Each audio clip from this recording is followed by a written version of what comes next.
तत्पुरुषाय विद्महे महादेव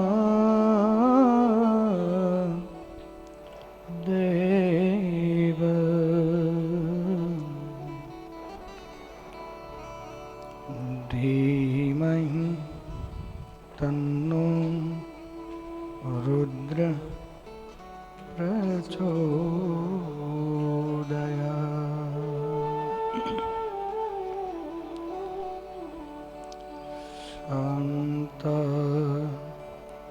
शान्ताकारं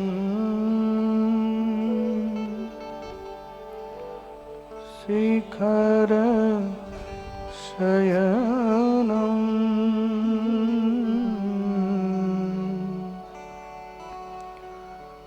नीलकण्ठं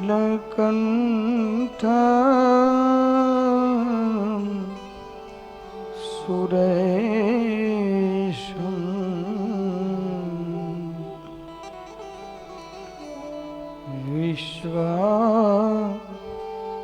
विश्वाधारं स्फटिकसदृशं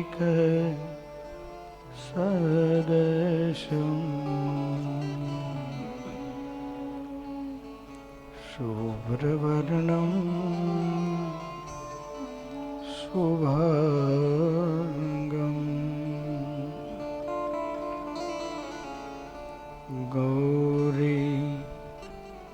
गौरीकान्तं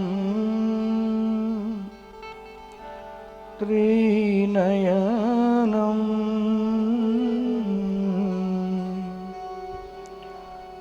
योगिविद्या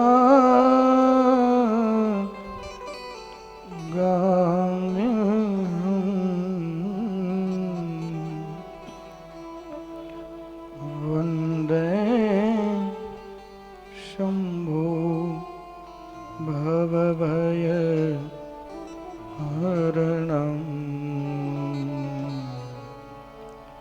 सर्वलोकनाथं।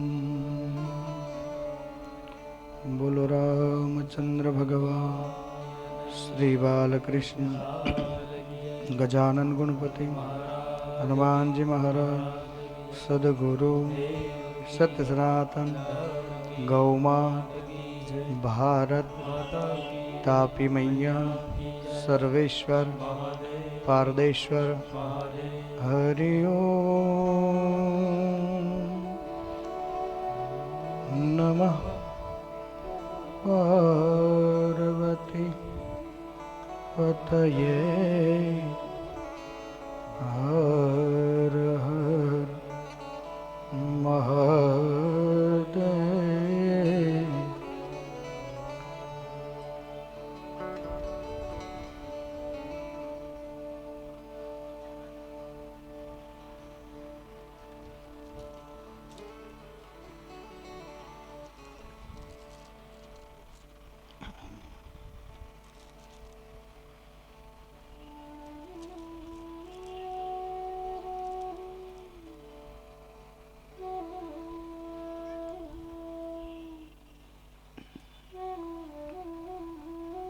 मंच पर विराजित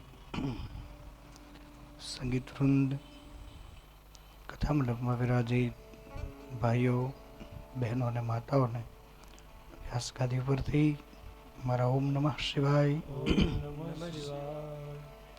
फरी एक बार खूब खूब खूब धन्यवाद।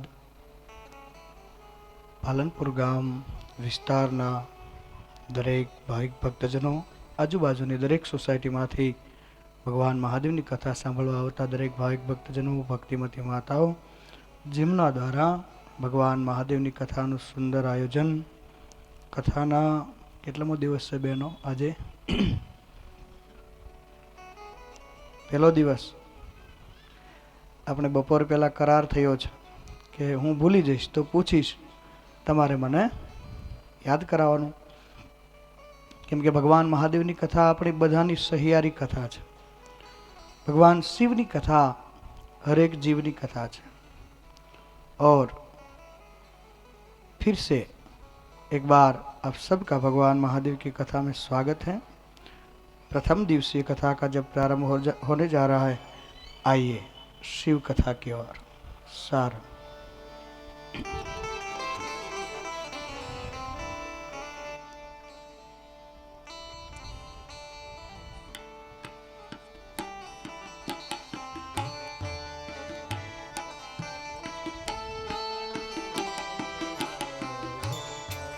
अर्थ श्री शिव महाकथा।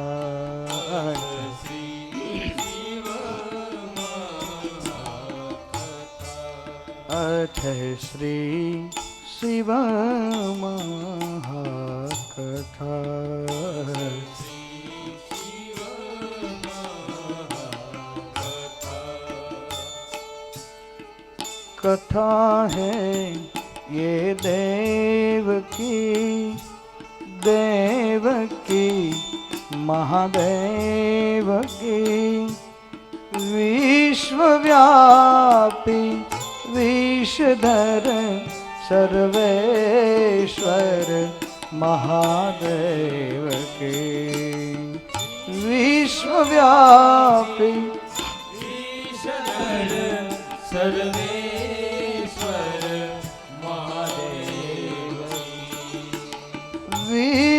विश्वव्यापी विषधर सर्वेश्वर महादेव के, विश्वव्यापी विषधर सर्वेश्वर महादेव के।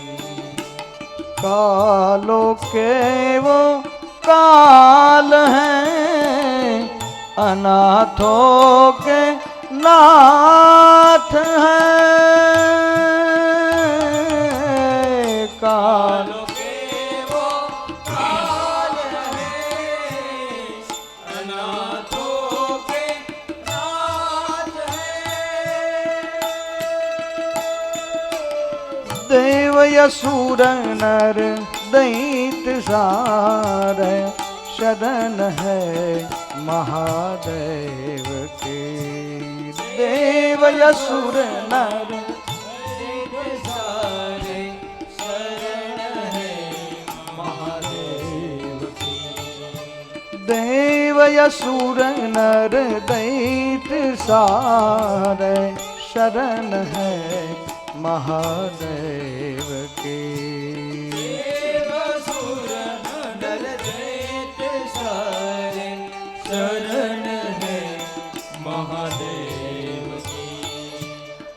नमः शिवाय नमः शिवाय नमः शिवाय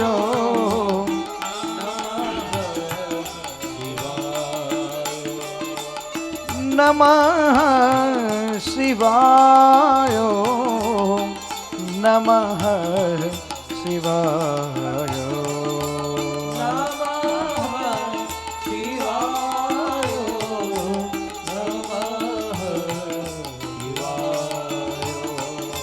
आ आ आ ओ ओ ओ अर्थ श्री शिव महाकथा। अर्थ श्री शिव महाकथा। अर्थ श्री शिव महाकथा।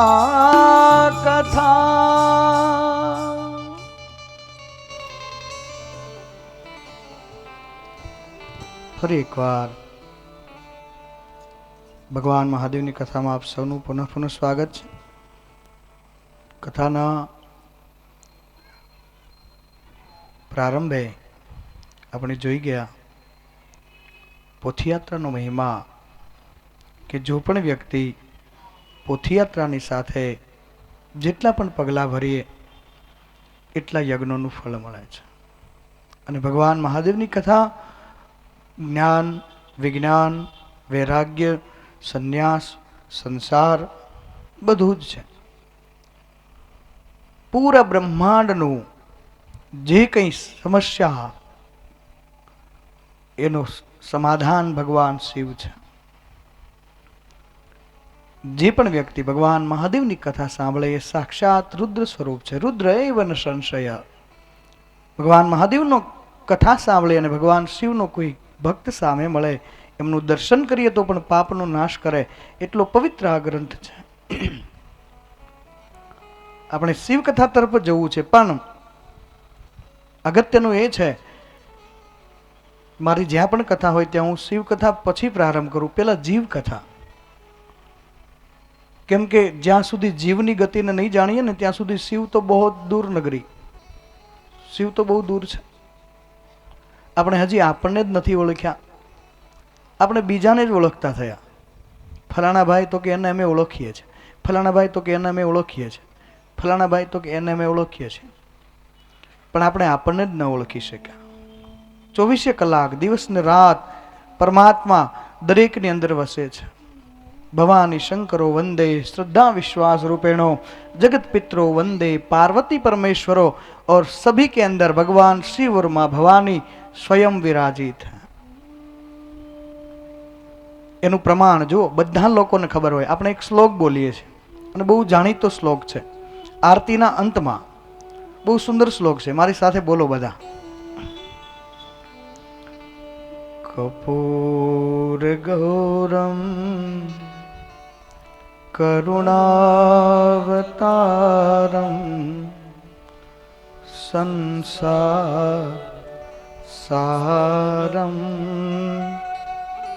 ભુજગેન્દ્રહારમ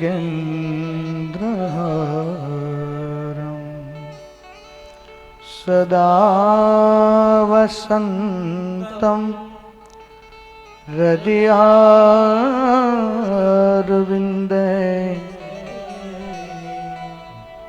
ભવમ ભવાની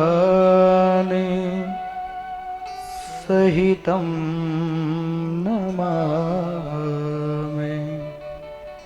ભવમ ભવાની સહિતમ નમામિ. बहुत ही सुंदर ये श्लोक का अर्थ है. આપણે બધા બોલીએ છીએ આરતીના અંતમાં, કોઈ પણ દેવતાની આરતી કરીએ અંતે આ શ્લોક બોલીએ છીએ. આ કોને લાગુ પડે છે? શ્લોક, આ શ્લોક કોને લાગુ પડે છે? ભગવાન મહાદેવને. કપૂર ગૌરમ કરુણા અવતારમ. આનો અર્થ એ છે કે તમે કોઈ પણ દેવી દેવતાની પૂજા કરો, અંતે હૃદયમાં તો શિવ અને મા ભવાની જ વિરાજિત છે. કપૂર ગૌરમ, ભગવાન શિવ કપૂર વર્ણ છે.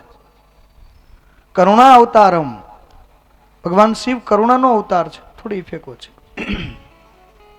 કરુણા અવતારમ સંસાર સારમ ભુજગેન્દ્ર હારમ. ભગવાન શિવનું કપૂર જેવો શ્વેત વર્ણ છે. એ તો ચિત્રકારો જ્યારે ભગવાન મહાદેવનું ચિત્રે છે ત્યારે થોડું શ્યામ વર્ણ, એ તો ભગવાન શિવ ભસ્મ લગાવે એટલા માટે. બાકી ભગવાન મહાદેવ તો કપૂર વર્ણ છે, ભગવાન શિવનું શ્વેત વર્ણ છે. હા, ભગવાન વિષ્ણુ અવશ્ય મેઘવર્ણમ શુભાંગમ, ભગવાન વિષ્ણુનું સ્વરૂપ મેઘવર્ણ છે, શ્યામ વર્ણ છે, પર ભગવાન શિવ તો કપૂર વર્ણ છે. શાંતાકારમ સ્ફટિક સદશમ, સ્ફટિક જેવું વર્ણ ભગવાન મહાદેવનું શ્વેત.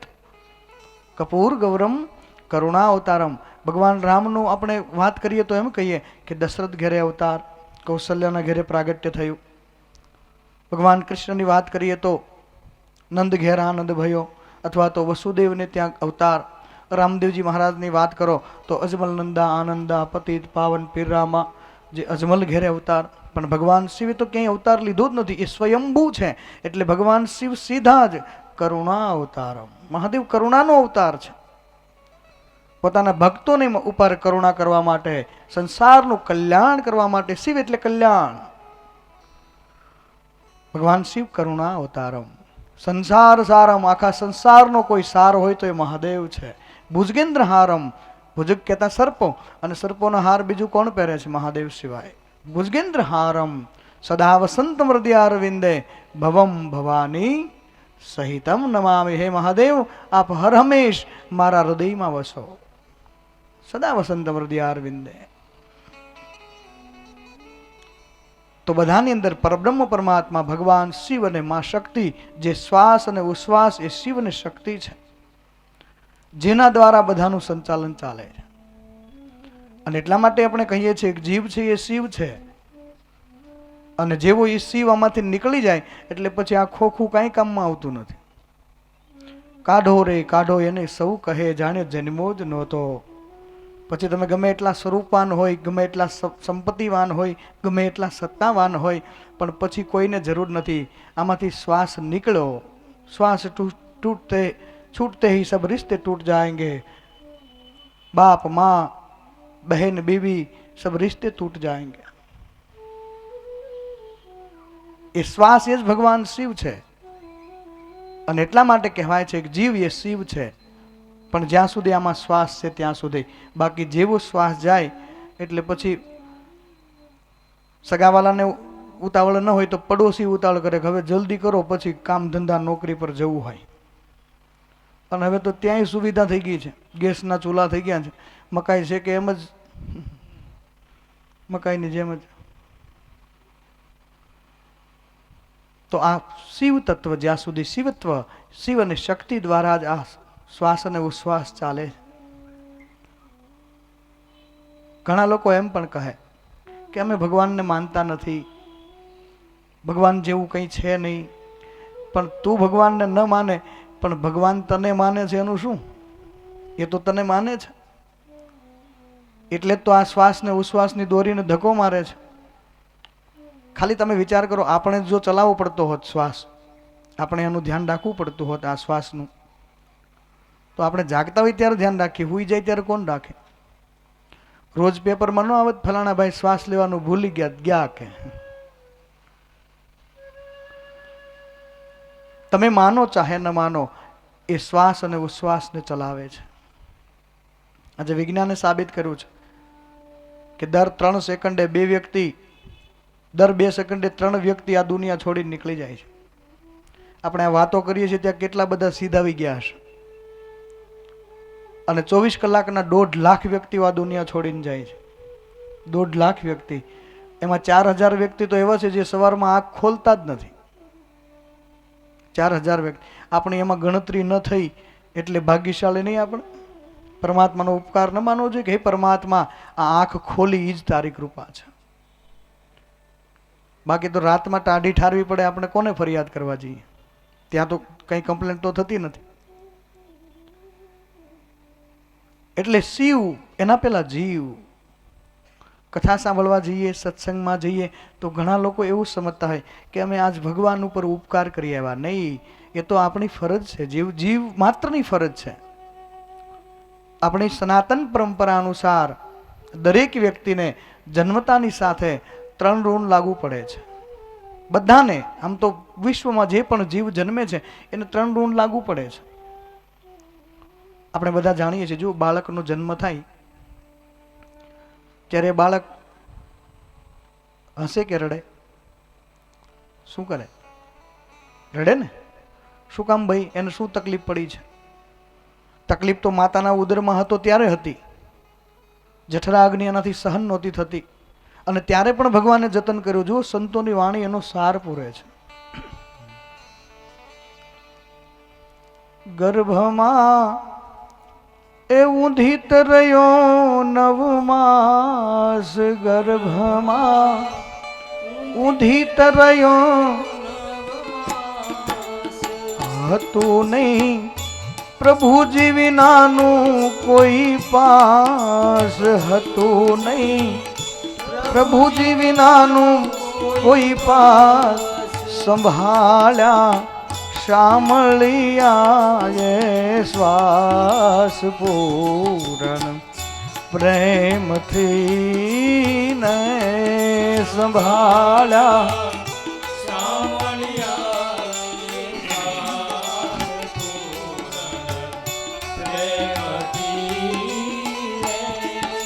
ગર્ભમાં ઊંધી ત્રયો 9 માસ, તેદી હતું નહીં પ્રભુ વિનાનું કોઈ પાસ. માતાના ઉદરમાં જ્યારે ઊંધા માથે 9 માસ લટકતો હતો, પરમાત્મા સિવાય બીજું કોઈ હતું નહીં.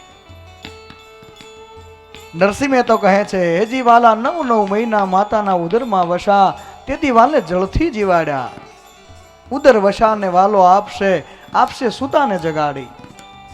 તો માતાના ગર્ભમાં પરમાત્માએ આ જીવનું રક્ષણ કર્યું છે.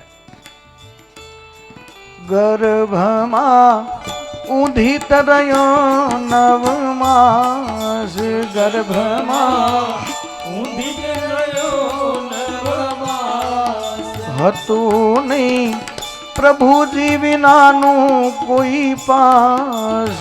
હતું નહીં પ્રભુજી વિનાનું કોઈ પાસ. તેદી સંભાળ્યા શામળિયાએ શ્વાસ પૂરણ પ્રેમથી રે.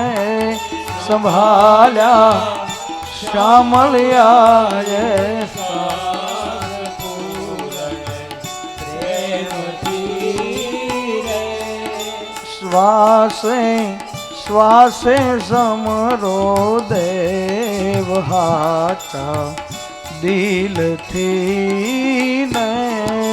શ્વાસે શ્વાસે સમરો દેવ સાચા દેવથી રે. કરી લો તન મન ધનથી સેવા પૂરણ પ્રેમથી ને. કરી લો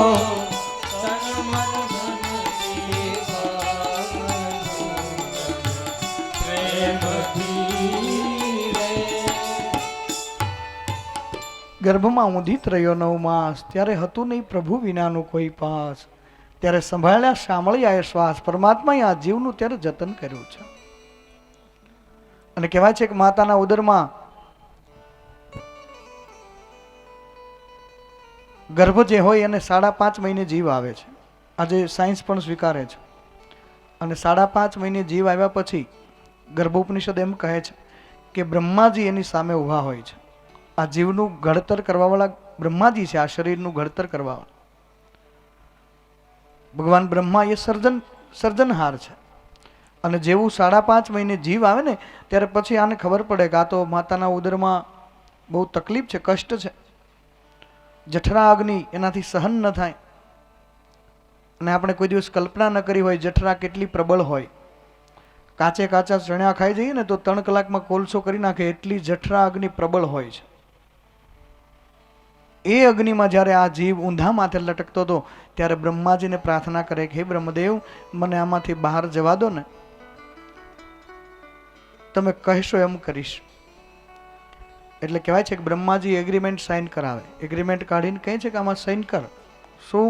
તો કે બહાર જઈ અને ભગવાનનું ભજન કરીશ. એટલે આ જીવને ગરજ હોય એટલે તરત સાઇન કરી દે, ભગવાનનું ભજન કરીશ. હવે તો મને જવા દો. બ્રહ્માજી કે આજ નહીં કાલે વાત. વળી બીજા દિવસે આ જીવ બ્રહ્માજીને કહે કે હવે તો મને જવા દો. એટલે બ્રહ્માજી કે હજી એક સાઇન કર. શું? તો કે બહાર જઈ અને માયામાં મોહિત નહીં થાવ. એટલે આ જીવ તરત સાઇન કરી દે. વળી ત્રીજા દિવસે બ્રહ્માજીને એમ કે હવે તો મને જવા દો. એટલે બ્રહ્માજી કે હજી આમાં સાઇન કર. શું? તો કે બહાર જઈને કોઈની આઘાપાશી નહીં કરું. ખબર પડે ને આઘાપાશી? બધા ગુજરાતી સમજે છે ને? બધા ગુજરાતી. हमारा एक भाई माता जी हिंदी वाली है तेरे लिए 15 मिनट अंत में मैं हिंदी में कथा करूंगा, ठीक है? तब तक योगदान दो।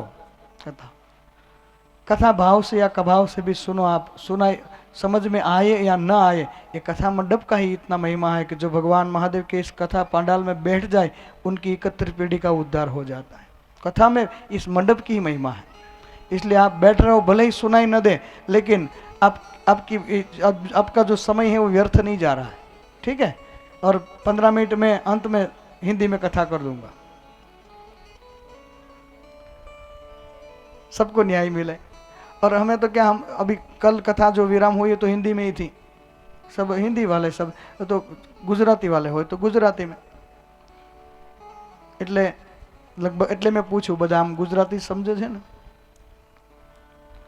तो मैं आखिर में 15 मिनट तेरे लिए हिंदी में कथा करूंगा। बैठो। क्या आता? हाँ, ब्रह्माजी આ જીવ કહે છે કે હવે તો મને જવા દો, એટલે બ્રહ્માજી કહે કે આમાં સાઇન કર. શું? તો કે બહાર જઈ અને હું કોઈની આઘાપાસી નહીં કરું.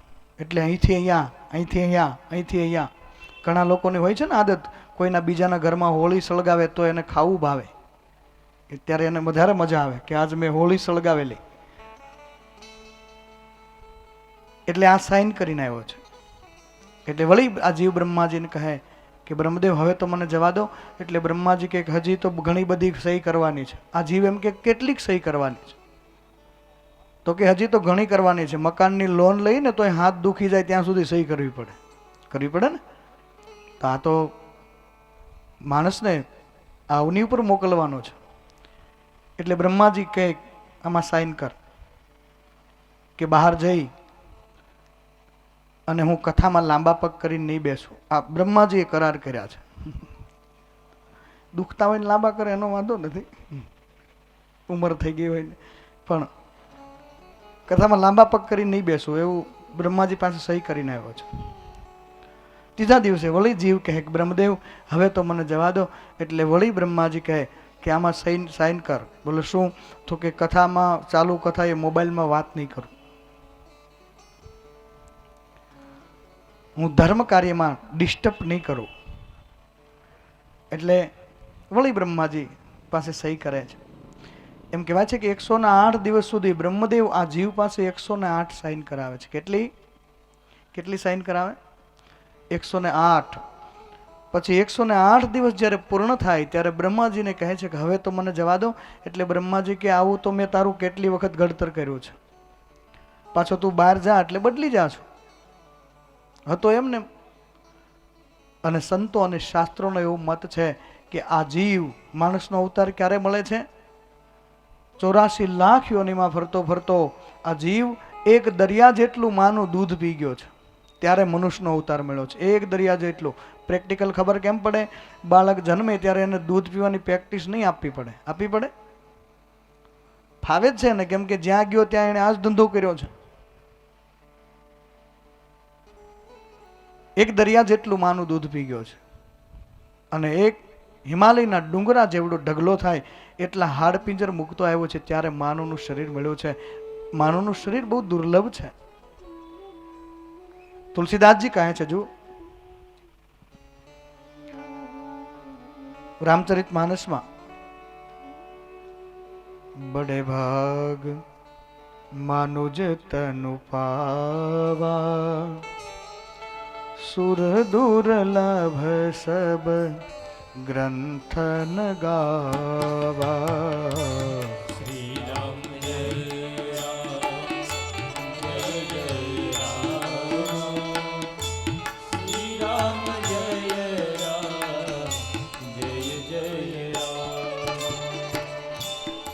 બડે ભાગ માનુજ તનુ પાવા, સુર દુર્લભ સબ ગ્રંથ ન ગાવા.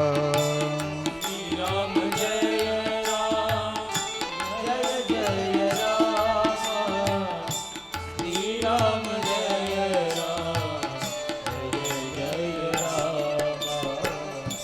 સાધન ધામ મોક્ષ કર દ્વારા, પાયન તેહી પરલોક સવારા. રામ જય રામ, જય જય રામ. શ્રી રામ જય રામ, જય જય રામ. બડે ભાગ માનું તન પાવા, સુર દુર્લભ સબ ગ્રંથન હી ગાવા. સુર નામ દેવતાઓ અને બધા ગ્રંથો જેનું વર્ણન કરે છે, ગુણ ગાય છે માનવ દેહનું. સ્કંદ મહાપુરાણમાં ભગવાન કાર્તિક સ્વામી અને શિવના સંવાદમાં ભગવાન શિવ પોતાના મુખથી કાર્તિક સ્વામીને કહે છે કે હે કાર્તિક, કરોડો જન્મના પુણ્ય જ્યારે ભેગા થાય ત્યારે માનવનો અવતાર મળે છે. મનુષ્ય અવતાર એમને નથી મળતો. અને એમાં પણ કરોડો જન્મના પુણ્ય જ્યારે એકત્રિત થાય ત્યારે આ ભારત ભૂમિ ઉપર અવતાર મળે છે. આ ભૂમિ ઉપર આપણને અવતાર મળ્યો એના માટે પણ આપણે ભાગ્યશાળી છીએ. બડે ભાગ મારું તન પાવા, સુર દુર્લભ સબ ગ્રંથ નહીં ગાવા. કહેવાય છે કે માણસ જ્યારે ચોથા પ્રહરે સૂતો હોય ત્યારે દેવતાઓ એની પરિક્રમા કરવા આવે છે. આટલું પવિત્ર આ માનવનું શરીર છે. અને દેવતાઓ પણ હર હંમેશ ભગવાન મહાદેવની પાસે નતમસ્તક ઉભા રહી ભગવાન શિવને પ્રાર્થના કરે, હે મહાદેવ, અમને માનવ બનાવો, અમને માનવ બનાવો. કેમ કે મનુષ્ય સિવાય બધા પ્રકૃતિને આધીન છે. મનુષ્ય ધારે તેમ કરી શકે, બધા ફાવે એમ ન કરી શકે. દેવતાઓને પણ એના બંધનો લાગુ પડતા હોય, એમની સીમાઓ લાગુ પડતી હોય, એમના નીતિ નિયમો લાગુ પડતા હોય. જ્યારે માનવ એક જ દેહ એવો છે કે ધારે તેમ કરી શકે. એટલે તુલસીદાસજી કહે છે, સાધન ધામ મોક્ષ કર દ્વારા, પાયન તેહી પરલોક સવારા. આ લોકની અંદર માનવનો દેહ એવું સાધન છે કે પરલોકનું સાધન કરી શકે, પરલોક સવારી શકે. પાયન તેહી પરલોક સવારા. પણ એના માટે શું કરવું જોઈએ? નહીં કલિ કર મન ભક્તિ વિવેકો, રામ નામ અવલંબન એકો. રામ જય રામ, જય જય રામ, શ્રી રામ જય રામ, જય જય રામ. કલિ કેવલ કીર્તન કથા, પુણ્ય ભજન હરિનામ. સદગુરુ ઈશ્વરની ઉપાસના એ તરવાનો ઠાર. શ્રી રામ જય રામ, જય જય રામ, શ્રી રામ જય રામ, જય જય રામ. બડે ભાગ માનુજ તન પાવા, સુર દુર્લભ ગ્રંથ નગા. બડે ભાગ માનુજ તન પાવા, સુર દુર્લભ. સુર યાની દેવતાઓને પણ દુર્લભ અને ગ્રંથો જેનું વર્ણન કરે છે. આવું પવિત્ર માનવનો દેહ છે. પણ આપણે સમજી જ ન શક્યા. ખાવું, પીવું, ઊંઘવું, જન્મવું અને મરી જવું, આ જ કરવા માટે જો આપણે આવ્યા હોય ને તો એ તો પશુઓ પણ કરે છે. હું તો મારી દરેક કથામાં કહું કે રાજસ્થાનના પથ્થરની અહીં ગાડી ઠલવી નાખો તો જેટલા લોકો નીકળે એટલા લોકો કહેતા જાય કે રાજસ્થાનનો પાણો લાગે છે. આપણે ગુજરાતીમાં પાણો કહે ને, પાણો. રાજસ્થાનનો પાણો છે, રાજસ્થાનનો પાણો છે. રાજસ્થાનના પાણાને જો ગામ ઓળખતું હોય અને માણાને ન ઓળખે તો પાણો નહીં હારો. કોકની દિવાલમાં તો કામ આવે. જન્મીને મરી જવા માટે આવ્યા છીએ આપણે. ખાવું, પીવું, શું, આહાર, નિદ્રા, ભય, મેથુન એ તો પશુ પક્ષીઓમાં પણ છે. તો આપણે શું નવું કામ કર્યું? આપણે જેમ હુઈએ છે એમ પશુ પક્ષીઓ નથી સૂતા? સુવે છે ઉલટાનું. એનું તો નિયમિત હોય. જેવો સૂર્યાસ્ત થાય ને એટલે પક્ષીઓ માળામાં જ આવી જાય, અને સૂર્ય ઉદય થાય એટલે માળો છોડી જ દે. માણસનું નક્કી જ નહીં ક્યારે માળામાં આવે, ક્યારે માળામાંથી ઉડે, ક્યારે કોકનો માળો વિખીને વયો આવે. તો પક્ષીઓ સારા છે. આપણે જેમ ખાઈએ છીએ એમ એ પણ ખાય છે, પણ આપણા કરતાં એનું તો લિમિટ વાળું છે. કોઈ દિવસ આપણે પેપરમાં વાંચ્યું કે કાગડાનું ઓવરવેટ થઈ ગયું, ચકલી હમણાં ડાયટ પર છે? એવું પણ કોઈ દિવસ પેપરમાં વાંચીએ છીએ કે બળદે ગળા ફાંહો ખાધો, એવું કંઈ વાંચ્યું? બિલાડી આપઘાત કર્યો, બકરી અગ્નિ સ્નાન કર્યું. તો આપણી કરતાં એ રીતમાં છે. ખાવાની પણ એની રીત હોય છે. આપણે જેમ પરિવાર છે એમ એને પરિવાર નથી. પશુ પક્ષીઓને પણ પરિવાર છે. આપણામાં અને એમાં ફરક શું રહી ગયો? તુલસીદાસજી કહે છે, ઢોર ઘડતા મનુષ્ય ઘડ્યો, ભૂલો સિંગ અને પૂછ, તુલસી હરિના ભજન વિના ધીક દાઢી ધીક મૂછ. પરમાત્માનું જો ભજન ન કરી શકે તો એ પૂંછડા અને શિંગડા વગરનું પશુ છે એમ કહ્યું છે તુલસીદાસજી. ખાલી શિંગડું અને પૂછ ભૂલી ગયા છે, બાકી પશુ છે. તો વાત આપણે એ કરીએ છીએ આ માનવનું શરીર એ કેટલા જન્મોના પુણ્ય જ્યારે એકત્રિત થાય ત્યારે મળે છે. અને માનવ દેહ મળ્યા પછી પણ માતાના ઉદરમાં એને બહુ કષ્ટ પડે ત્યારે એ જીવ બ્રહ્મા પાસે કરાર કરે છે. બહાર જઈને માયામાં મોહિત નહીં થાવ, બહાર જઈ અને કોઈની આઘા પાસે નહીં કરું, બહાર જઈ અને ભગવાનનું ભજન કરીશ, બહાર જઈ અને ધનની પાછળ નહીં પડી જાઓ. આવા બધા ઘણા બધા કરાર કર્યા છે. 108 કરાર કર્યા પછી બ્રહ્માજી કહે છે કે હજી તારો ભરોસો નહીં, તારો કોઈ સાક્ષી લાવ. સાક્ષી તો જોઈએ ને, આપણે બેંકમાં ખાતું ખોલાવવા જઈએ તો એમ કે વર્ષથી જૂનું ખાતું હોય એવો સાક્ષી લઈ આવો, નહીતર તમારે મૂકવા છે પૈસા તો પણ સાક્ષી જોઈએ. તો બ્રહ્માજી કહે છે કે તારા સાક્ષી કોણ? ત્યારે આ જીવ માતાના ઉદરમાં મહાદેવને પ્રાર્થના કરે છે કે હે મહાદેવ, આપ તો દયાળુ છો અને તમે જો મારા સાક્ષી થાવ તો આ બ્રહ્માજી મને અહીંથી છૂટો કરે. એટલે ભગવાન શિવ તો દયાળુ છે. બ્રહ્મદેવને કહે છે કે બ્રહ્મદેવ એને જવા દો, એનો હું સાક્ષી થાઉં. ભગવાન બ્રહ્માજી કહે કે પછી આ મનુષ્ય છે, આ આડો નવળો ચાલશે. આ અત્યારે જે કરાર કરે છે ને એક કરાર પછી નહીં સાચવશે નહીં, તો કે ભાઈ પાળશે. ભગવાન કહે છે તો કે પછી આનો ધડો કોણ કરશે? ભગવાન શિવ કહે હું એનો સ્વીકાર કરીશ, પણ તમે એને જવા દો, એક મોકો આપ. અને બહાર જન્મ લઈને આવે ને ત્યારે પછી આ જીવ, આપણે જે માળા પહેરીએ છીએ ને એમાં કેટલા મણકા હોય?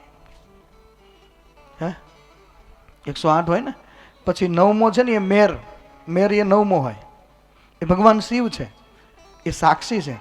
એકને હટાવી લો એટલે 108 બધા છૂટા પડી જાય. અને માળા પહેરી હોય અને આપણે વંદન કરીએ ને કે જય શ્રી કૃષ્ણ, જય મહાદેવ, જય સ્વામિનારાયણ, જય માતાજી, જેને માનતા હોય એને માળા પહેરી હોય એને શું કામ વંદન કરીએ છીએ ભાઈ? તો કે આપણે એવું માનીએ છીએ કે એમને બધા કરારની ખબર છે. 108 કરાર જે કરીને આવ્યો છે ને એમની એને ખબર છે, એટલા માટે આપણે એને વંદન કરીએ છીએ. અને એ ખબર હોય તો જ કામનું, નહીં તો હિંચકો કેવાય, એ તો ઝૂલ્યા કરે. 108 કરાર કરીને આવ્યો છે, આ જીવને યાદ છે એટલા માટે 108ની માળા ફેરવે છે. એટલે 108ની માળા ફેરવે છે. અને એટલે જ હવે સરકારે 108 બહાર પાડી છે. જે 108ની માળા ન પહેરે, 108ની માળા ન ફેરવે, એને લેવા 108માં ન જવું હોય તો 108 કરાર યાદ રાખજો. સરકારે જોઈ વિચારીને જ રાખ્યું છે 108. એટલે ખબર પડે કે આપણે એમાં આ કરાર તોડ્યા છે એટલે આ સજા છે. અને જો એ કરાર કરીને આવ્યા છે ને એનું પ્રમાણ આપણે બોલીએ પણ છે. બધા મારી સાથે જોડાઓ.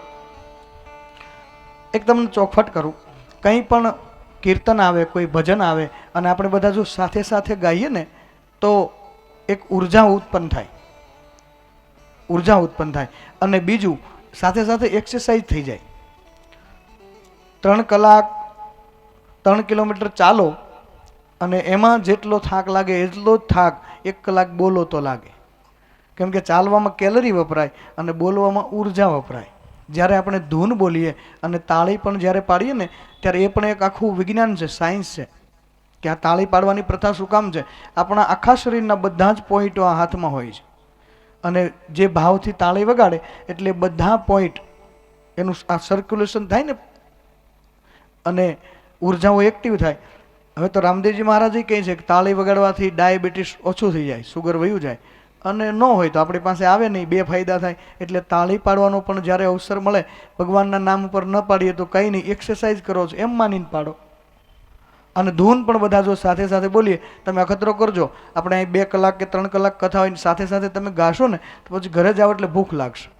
કેમ કે પાચન શક્તિને સુધારે અને શરીરની ઉર્જાઓ વપરાય છે એમાં. એટલે એક પ્રકારની એક્સરસાઇઝ છે. એ તો આપણે ભૂલી ગયા આપણી સંસ્કૃતિને. નહીં તો આપણા જે 36 રાગ છે ને એક રાગનો મહિમા છે કે કયો રાગ ગાવાથી કયો રોગ મટી જાય, કયો રાગ ગાવાથી કયો રોગ મટી જાય. અને આપણા જે સ્તોત્ર, આપણી જે સ્તુતિ, આ બધું જે છે એ બધું જ એક આખું સાયન્સ છે, આખું વિજ્ઞાન છે. આજે ડૉક્ટરો સલાહ આપે છે કે તમે થોડું થોડું સંસ્કૃત બોલો તો હેલ્થ સારી રહે. એ કથા હું કરીશ બધી, આપણે જ્ઞાન અને વિજ્ઞાનની જ કથા કરવી છે. પણ બપોર પહેલાં જેમ બાપુએ કહ્યું તો એમ તમે સાથે આવો ને ત્યારે તમારા યુવાન દીકરા દીકરીને, પુત્ર વધુને બધાને સાથે લઈ આવો. કેમ કે એમને પણ કથાની જરૂર છે. આજે કથાની ઘણા લોકો તિરસ્કારના ભાવથી એમ પણ કહેતા હોય કે એટલી એટલી કથાઓ થાય છે તો કેટલાક સુધરે છે, એમ પણ ઘણા લોકો કહેતા. કથાઓ થાય તો શું લોકો સુધરી જાય? ભગવાનની કથા દુર્જનને સુધારવા માટેનું સાધન છે જ નહીં. કોઈ એમ માનતા હોય કે દુર્જનને સુધારવા માટે આ કથા છે. દુર્જનને સુધારવા માટે ભગવાનની કથાઓ નથી. પરમાત્માની કથા સજ્જનોની સાધના છે. જે સજ્જન વ્યક્તિ હોય એની આ સાધના છે, એને જ આમાં ફાવે. દુર્જનને તો ક્યાંથી ફાવે? અને કથા કીર્તનમાં જે જાય એ બધા કાંઈ ફ્રી નથી હોતા. ટાઈમ કોઈની પાસે હોતો નથી, ટાઈમ કાઢવો પડે છે. ઘણા લોકો એમ કહે કે અમારે તો ઘણું જવું હોય પણ ટાઈમ નથી હોતો. ટાઈમ કોઈની પાસે હોતો નથી, ટાઈમ કાઢવો પડે. એટલે સજ્જનોની આ સાધના છે. દુર્જનોને સુધારવા માટે મને હમણાં એક ભાઈ એમ પણ મને કે બાપુ તમે શું આ બધા કથા કરો, પિતૃની પાછળ તો પિતૃ આવતા હશે, બધા પિતૃ સાંભળવા આવતા હશે કે તમે આ બધું બેહતું કર્યું છે. એટલે મેં કીધું પિતૃ આવે છે કે નહીં એની મને ખબર નથી, પણ એના હગાવાલા જરૂર આવે છે એ મને ખબર છે. સગાવાલા જરૂર આવે અને જીવતાને જ જરૂર છે. બગડ્યું છે જીવન. મ્યુનિસિપાલિટી વાળાને આપણે એમ કહીને કે અહીં અમારે બહુ કચરું ભેગું થાય, હાવ નવું કચરા પેટી મૂકી જાય ને, ડબ્બું નવું જ ડબ્બું હોય, પણ થોડુંક પેલા બેનના ઘરેથી, થોડુંક આ બેનના ઘરેથી, થોડુંક આ બેનના ઘરે આવ્યું ત્યારે ડબલું સાવ નવું હતું, પણ અલક મલકનું કચરું નાખી અને એ ડબલાને આપણે મેલું કરી નાખ્યું છે. એવી જ રીતે આ ડબલું આવ્યું ત્યારે હાવ ચોખ્ખું હતું. અલક મલકનું પીંજણ સાંભળી સાંભળી અને આ ડબલું મેલું થઈ ગયું છે. એ હવે સાંભળી સાંભળીને મેલું થયું છે, એટલે સાંભળી સાંભળીને ચોખ્ખું થશે. એટલે એને સત્સંગની જરૂર છે. સત્સંગ વિના મન સુધરે નહીં, ભલે કોટી કરો ઉપાય, સત્સંગ વિના મન સુધરે જ નહીં, એમ સંતો કહે છે પોકારી પોકારી. 100 મણ અગ્નિ લખો કોરા કાગળે, ઢગલે જાળ પ્રજાળ, લખેલા અગ્નિએ રૂ દાજે નહીં. 100 મણ અગ્નિ લખીને આપણે કપાસનો ઢગલો પડ્યો હોય વિશાળ, એમાં મૂકી દઈએ અગ્નિ, 100 મણ અગ્નિ, તો એનાથી જગે? એ રૂ સળગે? ન સળગે ને. પણ એક ચિંગારી અડી જાય એમ સત્સંગ રૂપી આ જીવને કોઈ ચિંગારીની જરૂર છે. સંત છટકી લાગ્યા વિના કેમ રીજે કીર્તાર, ઈલની જો ભમરી બને તો નરને કેટલી વાર. પછી ઘણા લોકો એમ પણ કહેતા હોય કે બાપુ આ કથાની અસર થાય. એટલે હું કહું એમને કે અત્તરની દુકાનમાં 5 મિનિટ ઉભા રહીને આવો ને તમે અત્તરની દુકાનમાં, તો એ પૂછે કયું અત્તર લગાવ્યું છે. આપણે એમ કહીએ અત્તર નથી લગાવ્યું, પણ અત્તરની દુકાનમાં ગયો તો 5 મિનિટ જો અત્તરની દુકાનમાં ઉભા રહો અને એની સુવાસ આવી જતી હોય તો ભગવાનની કથામાં જઈએ અને સુવાસ ન આવે એવું બને કોઈ દિવસ? અસર થાય જ, સીધી વાત છે. એની ઉર્જાઓ એક્ટિવ હોય છે, એને તમને પ્રમાણ મળે. જુઓ તમારા ઘરે એસી વાળા રૂમમાં એસી રૂમ હોય ને, અને ત્યાં સોફા પર 1 કલાક બેસવાનું કે તો આપણે 10 વખત ઊભા થાય કે ન થાય? આમ જઈએ ને આમ જઈએ ને આમ જઈએ. એસી રૂમમાં સોફા પર 1 કલાક ન બેસી શકીએ, જ્યારે અહીં 3 કલાક કેમ વહી જાય તમને ખબર નહીં રહે. એ પ્રભાવ આ ધર્મગ્રંથનો છે.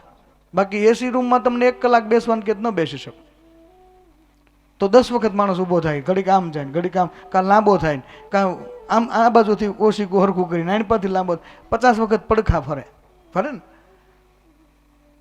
પણ આ 3 કલાક કેમ જાય એનું ખબર નથી રહેતી. એ ધર્મગ્રંથનો પ્રભાવ છે. એટલે વાત આપણે એ કરીએ છીએ કે આ લોકો એમ કહે અસર થતી હશે, અને પિતૃ આવે છે કે નહીં, પણ એના સગાવાલા આવે છે, જીવતાને જ જરૂર છે. ઘણા લોકો કહે મને કે બાપુ મર્યા પછી અમને મોક્ષ મળશે. મર્યા પછી શું મોક્ષ મળે? આવું સરસ જીવન ભગવાને આપ્યું હોય અને જીવી ન શક્યો હોય, આમાં દુઃખી થઈને જાય, પછી એને મર્યા પછી મોક્ષ મળે? મોક્ષનો અર્થ જ એ છે, મોહનો ક્ષય એટલે મોક્ષ. એ બેઠા બેઠા થાય. અહીંના મોહનો જ્યારે ક્ષય થઈ જાય એટલે મોક્ષ, મોહનો ક્ષય.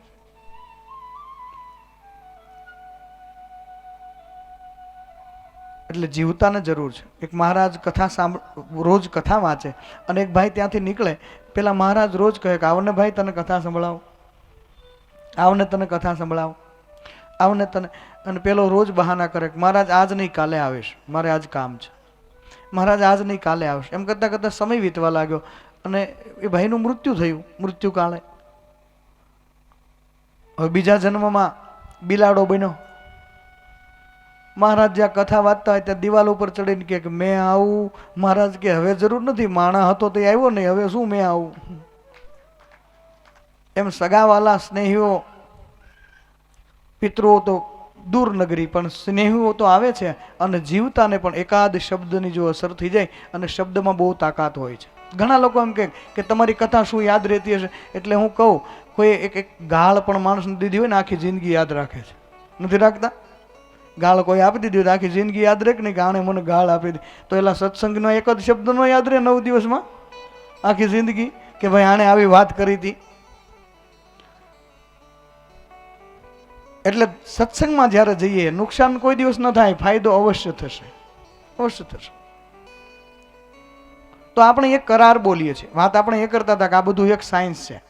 ધૂન પણ જ્યારે બોલીએ ને ત્યારે બધા સાથે બોલવાની, અને કંઈ કીર્તન ભજન પણ તમને ફાવે તો સાથે સાથે ગાઓ.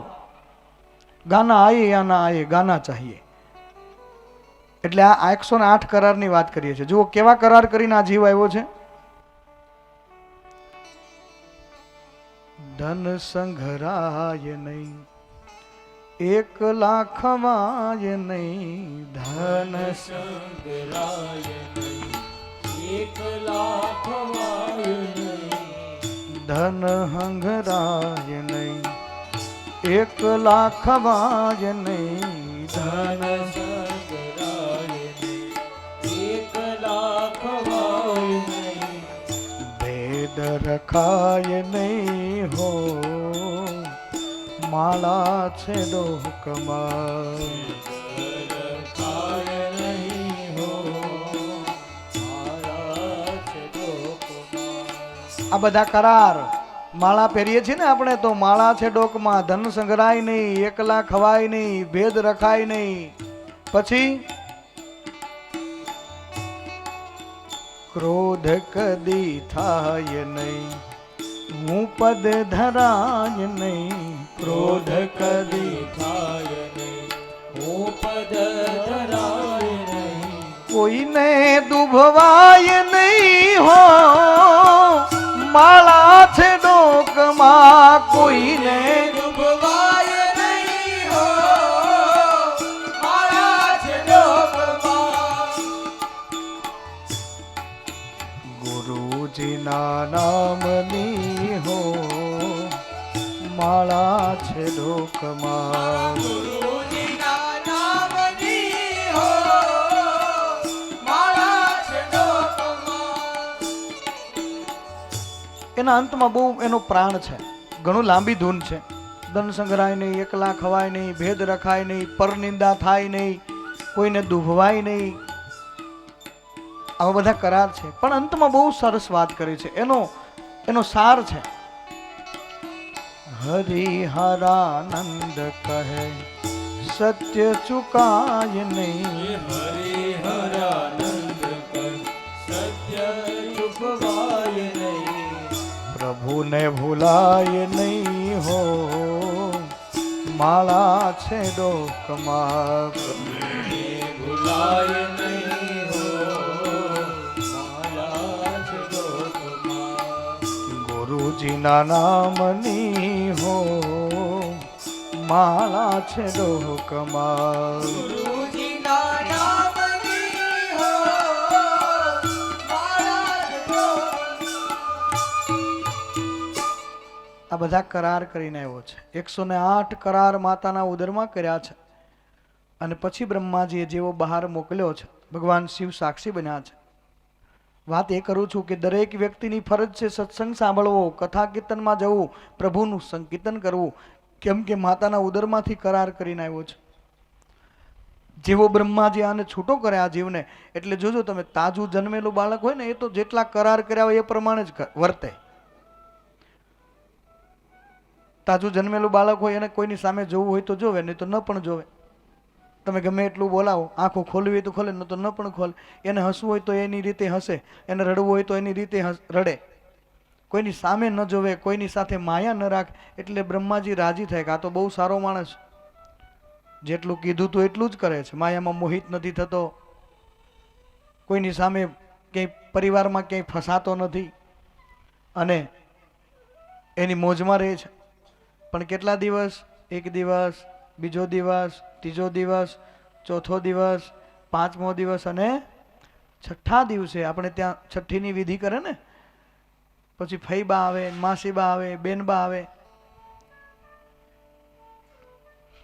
એને બેસાડી દો. એ બાળકોને બેસાડી દો. એ બાળકો સમજે નહીં પણ બેસાડી દો એને. બસ.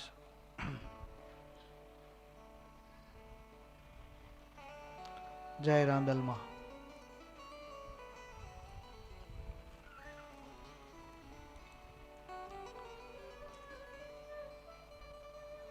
ક્યાં હતા? આમ થાય જો બાળકો અમને ગમે પણ પેલું ધ્યાન તૂટે. અને તમે જોવો છો બધા, હું કઈ ટપાલ વાંચે એમ જો વાંચતો હોય તો હમણાં ભૂલ્યા, ત્યાંથી પાછું ચાલુ કરી સંસ્થાન શ્રીગામ ફલાણા ફલાણા. પણ હવે તૂટે ધ્યાન. અને આમાં તો શું છે, થોડોક આમ તો ફરક પડે તો અર્થનો અનર્થ થાય. અર્થનો અનર્થ થઈ જાય, જરીક ફેર પડી જાય. ત્યાં એક શેઠના ઘરે ટપાલ આવી અને શેઠાણી થોડું ઓછું ભણ્યા હશે, ટપાલ વાંચી. ટપાલમાં લખ્યું હતું કે શેઠ આજ મરી ગયા. અને શેઠાણીએ રડવાનું ચાલુ કર્યું. શેઠાણી રડતા હતા, બાજુમાંથી બાજુવાળા બેન આવ્યા એટલે એણે ચાલુ કર્યું. બહેનોમાં પાછો આ સંપ હોય, એક બહેનને રડતા જોઈએ તો બીજા એને હારે તરત જોઈન્ટ થઈ જાય. તો બીજા ત્રીજાને એમ કરતા કરતા આખું ઘર ભરાઈ ગયું. અડધો કલાક રડ્યા પછી કોઈએ પૂછ્યું કે આપણે રડીએ છીએ શું કામ? એટલે પહેલી બેને કીધું ભાઈ એ તો આ બાજુવાળી રડે છે એટલે હું રડ. એને પૂછ્યું તો કે આ રડતી હતી એટલે હું રડતી હતી. એ ઠેક શેઠાણી સુધી છેક વાત પહોંચી. તો એ શેઠાણીને કીધું તમે શું કામ રડતા? તો કે જુઓ ને આ ટપાલ આવી છે, શેઠ આજ મરી ગયા.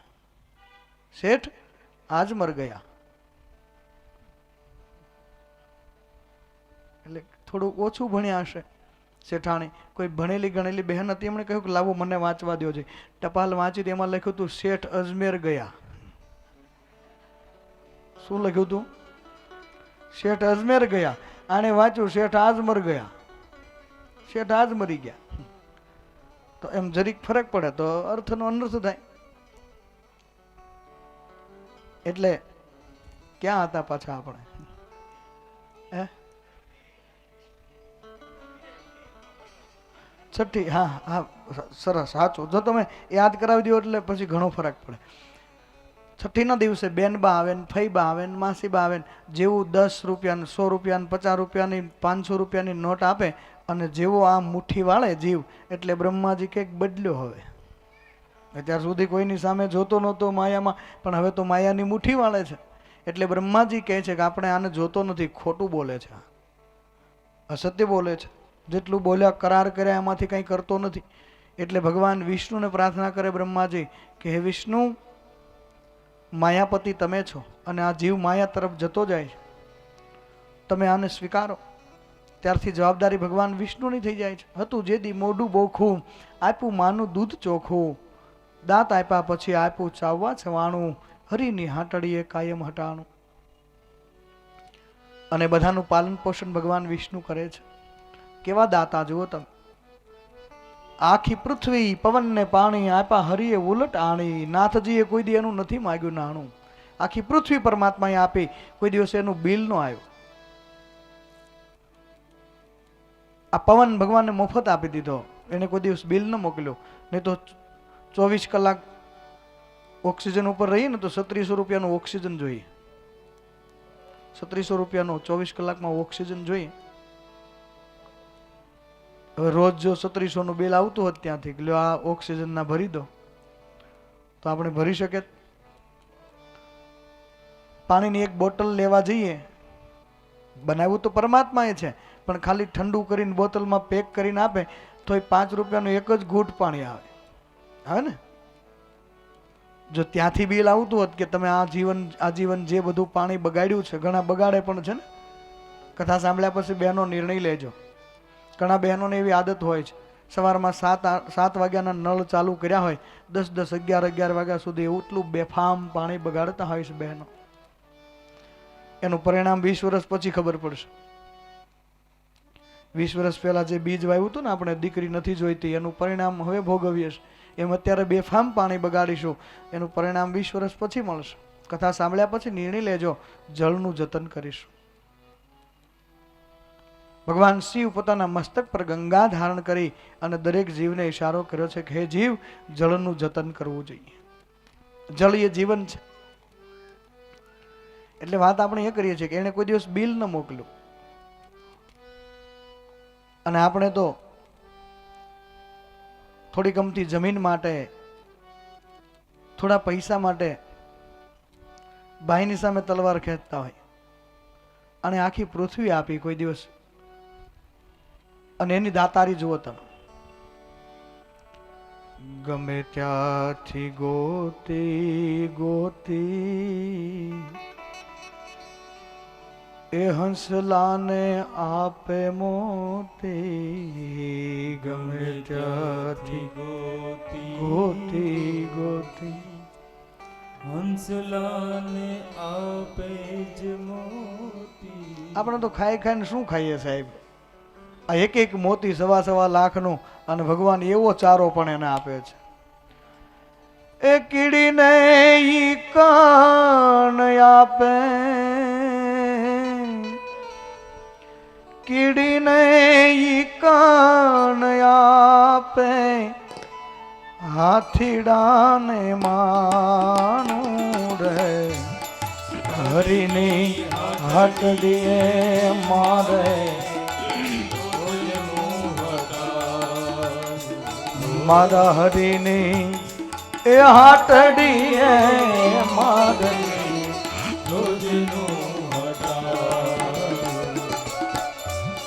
જોયું નહીં વાલા મેં તો, જોયું નહીં વાલા મેં તો, કાણું કે કટાનું રે, હરીની હાટડીએ મારે, રોજનું હરીની હાટડીએ મારે, રોજનું બધાને આપે છે. મુર્દે કો પ્રભુ દે થે કપડા લકડા ઓર આગ, જીવતા નર ચિંતા કરે કેસા બડા ભાગ. મર્યા પછી પણ એને વ્યવસ્થા કરી છે દરેકની. આવો દાતા છે પરમાત્મા. હજી સુધી ક્યાંય આપણે પેપરમાં નથી વાંચ્યું કે ફલાણા ભાઈ ક્યાંય ભૂખ્યા મરી ગયા. આ ખાઈ ખાઈને જરૂર મર્યા હશે, ન ખાવાનું ખાઈ ખાઈને, બાકી ભૂખ્યા કોઈ મર્યા નથી. આ એવો દાતા છે પરમાત્મા. પૃથ્વી પવન ને પાણી આપ્યા હરિએ ઉલટ આણી. પૃથ્વી પવન ને પાણી આપ્યા હરીએ ઉલટ આણી. પૃથ્વી પવન ને પાણી આપ્યા હરિએ ઉલટ આણી. પૃથ્વી પવન ને પાણી આપ્યા હરીએ ઉલટ આણી. નાથજીએ એનું કોઈ દી, નાથજીએ એનું કોઈ દી નથી માગ્યું નાનું રે, હરીને હાટડીએ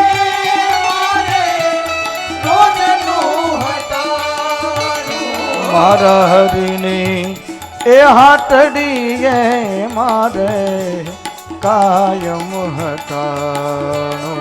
મારા હરીની હાટડીએ મારે રોજનું આવું પરમાત્મા દયાળુ છે અને બધાનું એ પૂરું કરે છે. પણ જેવી 50 વર્ષની ઉંમર થાય પછી 51, 52, 53 આને વન કહેવાય. અને જેવી ઉંમર થાય ને પછી માયા ઓછી થઈ જાય. છઠના દિવસે બ્રહ્માજીએ તો છોડી દીધો, ભાઈ આ માયાપતિ તમે એને સંભાળો, એટલે વિષ્ણુ ભગવાનની જવાબદારી થઈ. પણ જેવો માયા પણ જ્યારે ઓછી થાય ને, ઘણા નથી કહેતા હવે ગટપણમાં અમને માયા ઓછી થઈ ગઈ, અને થઈ જાય તો સારું, નહીં તો છોકરાઓ કરાવી નાખે, એ તો સીધો હિસાબ છે. ઘણા મને કહે બાપુ પછી ગટપણમાં છે ને ઊંઘ ઓછી થઈ જાય, શું કામ થઈ જતી હશે? એટલે હું કહે ને કે આવ્યું કે આવશે એટલે નજીક થઈ જાય ને. ગટપણમાં ઊંઘ ઓછી આવે, કેમ કે ભણકારા વાગે કે હમણાં આવશે હમણાં આવશે હમણાં આવશે, એટલે આંખ ખુલી જાય. પછી કઠિન છે બધું, ગટપણ આવે ત્યારે ખબર પડે. યુવાનીના સમયમાં એમ થાય જાણું જોબન રહેશે 100 કાળ, પણ ગટપણ કોણે મોકલ્યું? ગટપણ આવે ત્યારે ખબર પડે.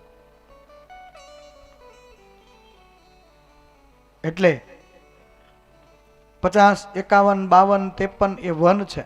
અને હું કહું મારી કથામાં કે 50 વર્ષ સુધી ભાવે એ બધું ખવાય, અને 50 વર્ષ પછી થાળીમાં આવે એ ખવાય.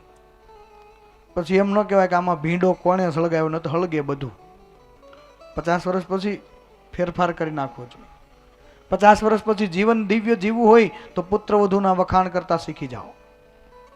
બેટા બહુ સરસ આજ શાક તે બનાવ્યું છે, બેટા તું રસોઈ બહુ, એમ કોઈ દિવસ ન કહેવું કે એમની માએ કાંઈ શીખાડ્યું જ નથી. કેમ કે વહુ થવાના ક્યાંય ટ્યુશન નથી આવતા, તમારા ઘરની રીત તમારે જ શીખવાડવી પડે. એટલે 50 વર્ષ પછી થાળીમાં આવે એ ખવાય. 50 વર્ષ પછી ના પાડતા શીખી જવાય. છોકરાઓ એમ કે ને ચાલો બાપુજી ફરવા, ચાલો બા ફરવા, કહેવાય ભાઈ અમે ખૂબ ફર્યા, તમે હવે હર્યા ફર્યા જેવા છો, તમે ફરો.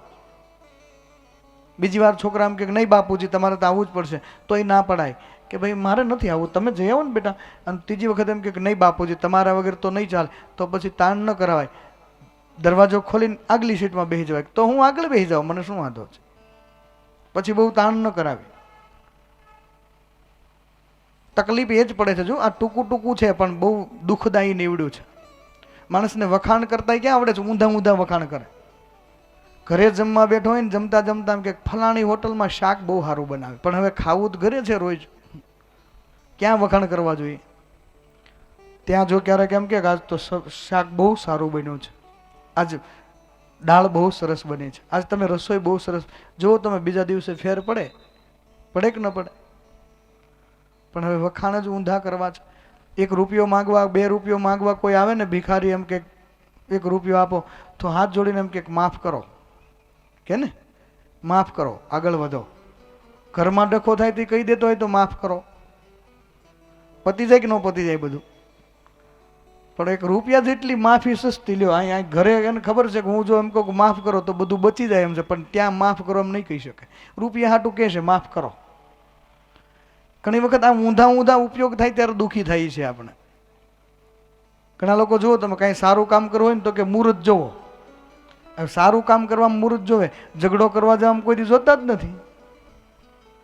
ત્યારે ન જોવું જોઈએ કે ભાઈ હાલો પડોશીની હારે થોડોક ઝઘડો કરવો છે તો કે મુહૂર્ત જોઈ લો, હમણાં કાલ ચોગડિયું છે, કાલે વાત, તો ઝઘડો જ પતી જાય. પણ ત્યારે મુહૂર્ત નહીં જોવે, ત્યારે તો બધા મુહૂર્ત શુભ મુહૂર્ત, જ્યારે ઝઘડો કરવા નીકળે ત્યારે.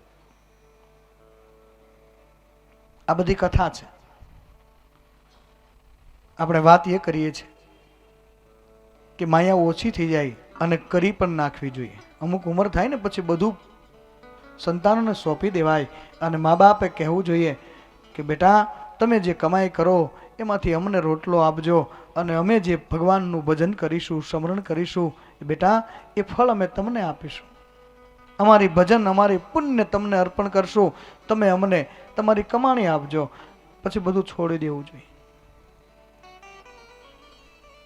એક બાપાની પાસે 25 બિસ્કિટ હતા, સોનાના 25, અને થોડાક લોભી પ્રકૃતિ વાળા, એટલે એ બિસ્કિટનો એક ડબ્બો રાખે પિત્તળનો, પેલા જૂના પિત્તળના ડબ્બા આવતા એને પછી તાળું લગાવેલું હોય, પછી ખાટલા નીચે રાખે. છોકરાએ કહ્યું કે બાપુજી આ હાવ પડ્યા છે 25 બિસ્કિટ, તે કંઈક આપો ને જમીનમાં ક્યાંક લગાવી, તો કે નહીં એમાં ખોટા દસ્તાવેજ બટકાવી જાય કોક. નાના છોકરાએ કીધું કે બાપુજી લાવો ને શેર બજારમાં લગાડીએ, તો કે નહીં એમાં પાલટી ઉઠી જાય, શેરવાળા મારી નાખે.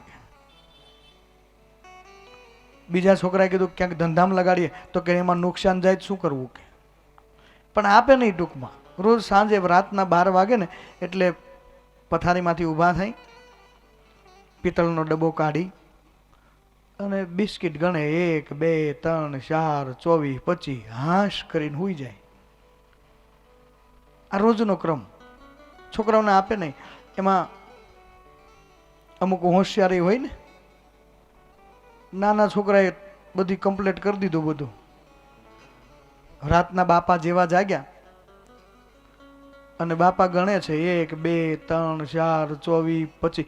ત્યાં બાપાને ખબર પડી કે આમાં કંઈક વજનમાં ફેર છે, એટલે તરત લાઇટ ચાલુ કરી. જોયું તો પાર્લે બિસ્કિટ મૂકી દીધેલા છોકરાએ. બાપા હાંફળા ફાફળા થઈ ગયા અને દરવાજો ખટખટાવા લાગ્યા. છોકરાઓ જાગો, આપણા બિસ્કિટ કોક ચોરી ગયું, આપણે ત્યાં ચોરી થઈ. કોઈ છોકરાએ જવાબ જ ન દીધો. બહુ ખટખટાવ્યું ત્યારે નાના છોકરાએ કીધું કે બાપા તમારે તો ગણવાથી મતલબ છે ને, બીજા તો કંઈ કામમાં આવતા નથી. પછી સોના ના હોય પાર્લે હોય, તમે 100 25 કરીને હાશ કરીને હુઈ જાવ ને કે. તઈ ખબર પડી કે આ ભાઈ બટકાવી ગયો છે. એટલે સમજીને છોડી દે તો શાબાશ, નહીં તો નીચે છોડાવશે જમ, પછી તો છોડવું જ પડશે. એટલે માયા જ્યારે ઓછી થઈ જાય પછી ભગવાન વિષ્ણુ વિચાર કરે કે આ તો માયામાંથી જતો જાય છે, હવે આને કોણ સ્વીકારે, મારે આની કંઈ જરૂર નથી. ત્યારે ભગવાન વિષ્ણુ મહાદેવને કહે છે કે મહાદેવ તમે સાક્ષી થયા હતા આના, હવે તમે સ્વીકારો. ત્યારે કહેવાય છે હરેક જીવ મૃત્યુ પછી એની 12મા કે 13માની વિધિ હોય અને એ વિધિ જ્યારે પૂર્ણ થાય પછી બ્રહ્મદેવતા એમ કે હવે આ દીવો લઈને શિવ મંદિરે મૂકી આવો. કે શું કામ? તો કે શિવમાંથી જુદો પડ્યો હતો અને હવે શિવમાં પાછો સમાઈ જાય. એટલે હરેક વ્યક્તિ, આ નિયમ છે કે દરેક વ્યક્તિનો દીવો શિવાલય જાય છે. અને હરેક જીવ, એટલે જ આપણે લિંગ કહીએ છીએ ને, લિંગનો અર્થ જ એ થાય કે એમાં જ બધું લઈ થવાનું છે. લિંગ એટલે બધું એમાં સમાવાનું છે. એટલે હરેક વ્યક્તિની ફરજ છે, ધર્મગ્રંથને સાંભળીએ ત્યારે આપણે કોઈ ઉપકાર નથી કરતા, આપણે પરમાત્મા ઉપર ઉપકાર નથી કરતા. આ તો માતાના ઉદરમાં કરાર કરીને આવ્યો છે. અને 3 ઋણ લાગુ પડે છે માણસની ઉપર જન્મતાની સાથે. એમાં ઋષિ ઋણ પહેલું ઋણ છે, ઋષિ ઋણ. જો અને ઋષિ ઋણ કેવી રીતે ચૂકવવું? તો આપણા સંતો, આપણા ધર્મગ્રંથો કહે છે કે ઋષિ ઋણ ચૂકવવા માટે દરેક વ્યક્તિએ ધર્મગ્રંથનું વાંચન કરવું જોઈએ, વાંચન કરાવવું જોઈએ. આપણી સનાતન પરંપરા અનુસાર તો નિયમ એવો છે કે દરેક ઘરમાં ધર્મસભા થવી જોઈએ. ધર્મસભા ખબર છે? ધર્મસભા કોને કહેવાય, કેવી રીતે થાય ધર્મસભા? કેટલાને ખબર છે ધર્મસભા કોને કહેવાય? ખબર છે?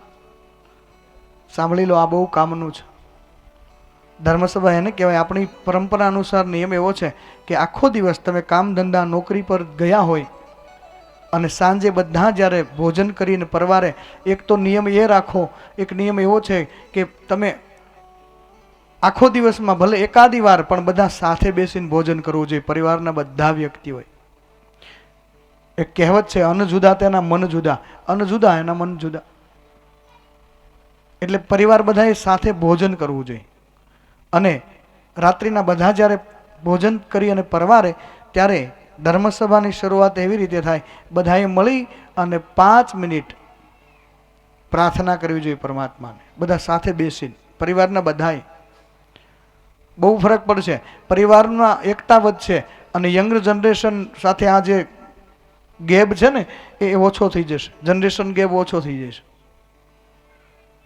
પણ આજે તો ભેગા જ ક્યાં થાય છે? બાપુજી આવે ત્યાં ભાઈ બહાર, ભાઈ આવે ત્યાં બાપુજી બહાર, સાસુ આવે ત્યાં વહુ બહાર, વહુ આવે ત્યાં સાસુ.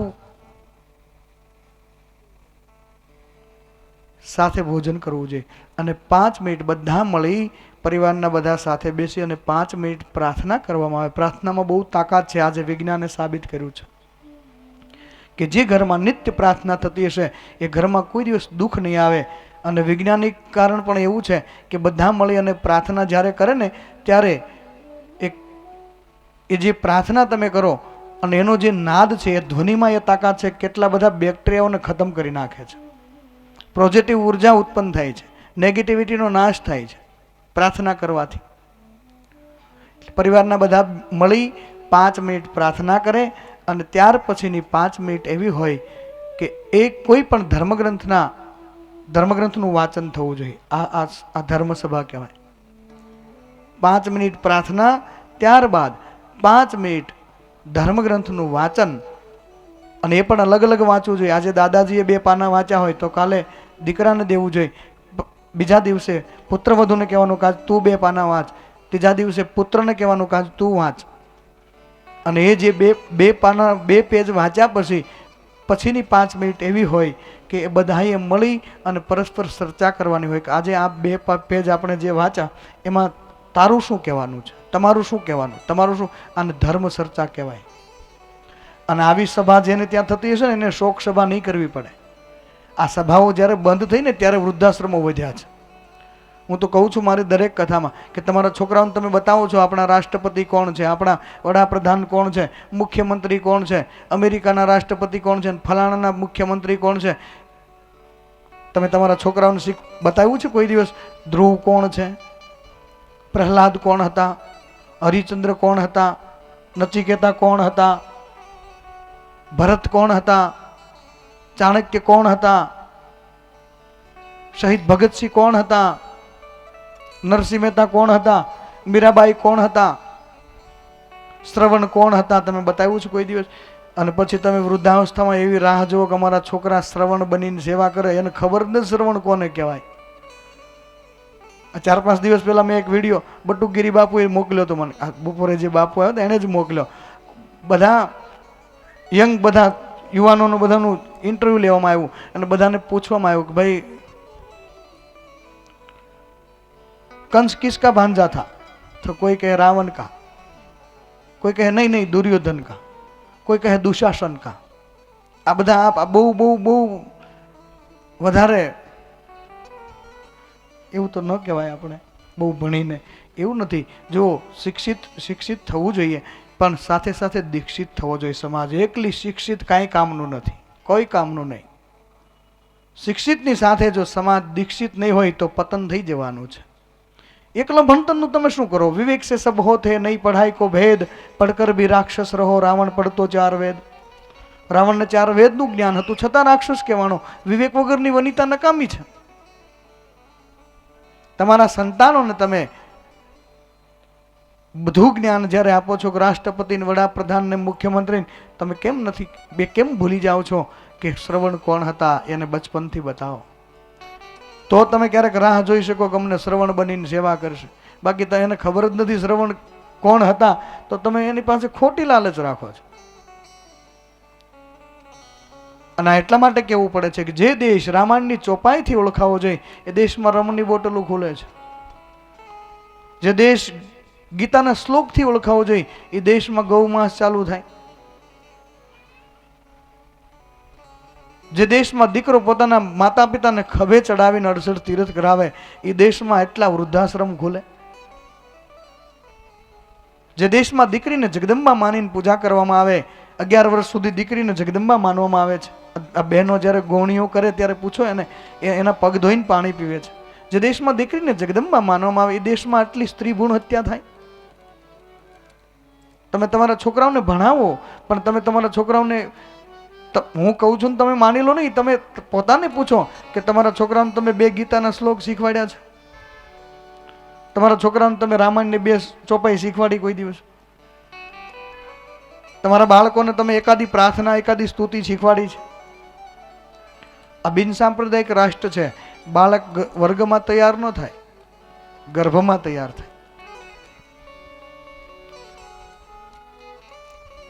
આ કરવું જોઈશે. એટલે ધર્મસભા 2 પેજ વાંચ્યા પછી બધાએ મળી અને ચર્ચા કરવાની હોય. તમને કેમ લાગ્યું, તારું શું કહેવાનું, તમારું બધાનું મનોમંથન થાય. અને ત્યારબાદ છેલ્લી જે 5 મિનિટ હોય એવી હોય કે બધાએ મળી અને 5 મિનિટ, ફક્ત 5 મિનિટ ધ્યાન કરવાનું. આજે વિજ્ઞાન પણ સ્વીકારે છે કે તમે ગમે તેવા થાકી ગયા હોય અને ખાલી ફક્ત ને ફક્ત 5 મિનિટ આંખો બંધ કરી અને ધ્યાનસ્થ થઈ જાવ એટલે આખા દિવસનો થાક ઉતારી નાખે. આ વૈજ્ઞાનિક કારણ પણ છે. આને ધર્મસભા કહેવાય. આ 20 મિનિટ આપણા પાસે ન હોય તો તમારી પાસે તમારી જિંદગી જીવવા માટે કાંઈ છે જ નહીં, સમજી લો. તો તમે કોના માટે જીવો છો એ તો પહેલાં નક્કી કરી લો. માણસ સવારથી સાંજ સુધી કામ કામ કામ અને કામ જ. હું મારી દરેક કથામાં કહું કે આગળનું જ આયોજન કરતો હોય. LICમાં મૂક્યા છે એ પાકી જશે, બરોડા બેંકમાં મૂક્યા છે એ પાકી જશે, નેશનલ બેંકમાં મૂક્યા છે એ પાકી જાય. ત્યાં પણ તું નહીં પાકી જાય, આ બધું પાકી જાય. ત્યાં તો 3 માળનું મકાન બનાવે ત્યાં એના પગ દુખવાનું ચાલુ થઈ જાય. પછી ઓટલે બેઠો હોય, મારથી ક્યાં ચડાય છે તે 2 ઓટલે, બીજું શું, તું ઓટલા જ ભાંગવા આવ્યો છો. અને કાં બધું ભેગું કરી લે. ત્યાં ડોક્ટર એમ કે હવે તમે કાંઈ ખાતા નહીં, નહીતર મરી જાઓ. બધું જ હોય પણ સલાડ ભરીને બેઠો હોય ડીશમાં. હાલો બાપુ ખાવા. તો હું કહું ખા તું. હા, ન ખાધી કે ન ખવડાવી. પોતાને સુગર થઈ ગયું હોય, પછી મોહનથાળના બટકા નોકરો ધબકાવતા હોય, એ બેઠો બેઠો જોવે, મારે ક્યાં ખવાય તે જોવાય. તો કોના માટે જીવીએ છીએ આપણે? આપણી હિન્દુ પરંપરા અનુસાર દરેક ઘરમાં આ ધર્મ સભા થવી જોઈએ. અને તો જ ઋષિના ઋણમાંથી આપણે મુક્ત થઈ શકીએ. કેમ કે જે ઋષિઓએ વેલા અને પાંદડા ખાઈ ખાઈ અને આ સંસ્કૃતિનું જતન કર્યું છે, જેને આપણા પાસેથી કોઈ સ્વાર્થ નહોતો. જે 18 પુરાણો, 6 શાસ્ત્ર, 4 વેદ, 52 ઉપનિષદો, આ બધા માનવને માનવ કેવી રીતે બનાય એના માટે લખીને ગયા છે. પશુઓ માટે કોઈ ગ્રંથ લખવો નથી પડ્યો, પણ માનવને માનવ બનાવવા માટે આ બધા ગ્રંથો છે. અને માણસ જો માણસ બની જાય એટલે બધો ઝઘડો ખતમ થઈ જાય એમ છે. માણસ માણસ બની જાય. પણ હવે તકલીફ એ છે કે આપણે ડોક્ટર બની જાઓ, વકીલ બની જાઓ, PSI બની જાઓ, હોદ્દા લઈ લો. હું કહું તમારા છોકરાને તમે બધું જ બનાવો, પણ એની પહેલા એને માણસ તો બનાવો. માણસ બનાવો. નહીં તો ભારતની વસ્તી અવશ્ય વધશે, પણ માણસનો દુષ્કાળ પડી જશે. આપણે બધા જો સૌરાષ્ટ્રમાંથી ઘણા અહીંના પણ છે બધા. આપણે ત્યાં કહેવત છે, લગ્ન થતા હોય ને, કોઈને જાન લઈને જવાના હોય તો સામેથી વેવાઈ ફોન કરે અથવા તો વેવાઈ એમ કે વેવાઈ તમે 5 માણસો લાવજો તમતાર. શું કે? નતર એ 5 જ માણસો લઈને જવાના હોય. એને ખબર હોય 250 જણાની જાન આવવાની, પણ એ નહીં ખબર હોય કે આમાં 5 જ માણસ આવશે, બીજા તો હોળી સળગાવે એવા જ હોય. એટલે માણસની જરૂર છે. તમે આ દેશને સંતાન દઈને આપીને જાઓ તો એ સંતાન એવું હોવું જોઈએ જે ધર્મના રક્ષણના કામમાં આવે, આ દેશની સરહદોના રક્ષણમાં કામમાં આવે. અને એટલે બધું કંઈ કામમાં ન આવે તો કંઈ નહીં, પણ પોતાનું ધ્યાન રાખે એવા હોય તોય ઘણું ને. બાકી તમે બધું ભેગું કરીને આપીને જાઓ અને કોઈક સાંજે આવીને લઈ જાય, પછી ગોદડું ઊંચું કરીને પડ્યો જોયા કરે, તો એને પૈસા શું કામના? હાંકલોય ન કરી શકે, ઉકારો ન કરે, પડ્યો જોયા કરે, તો એના માટે સંપત્તિ શું કામ? એક ભાઈ તો હમણાં પોલીસ સ્ટેશને ફરિયાદ લખવા ગયો, સાહેબ મારી ફરિયાદ લખો. તો કે શું થયું? પણ તો કે મારું બધું ચોરાઈ ગયું. બધું એટલે તો કે બધું જ, કરિયાણાની બધી વસ્તુ લઈ ગયા, કિરાણાની બધી, રસોડાની વાસણ બધું જ, ગાદલા ગોદડા લઈ ગયા, બ્લેન્કેટ લઈ ગયા ઓઢવાના, બધું જ. તો કે હા, એક ખાલી ટીવી રહી ગયું. કે તો કે પોલીસ વાળાએ પૂછ્યું કે એ કેમ રહી ગયું? તો કે એ હું જોતો હતો.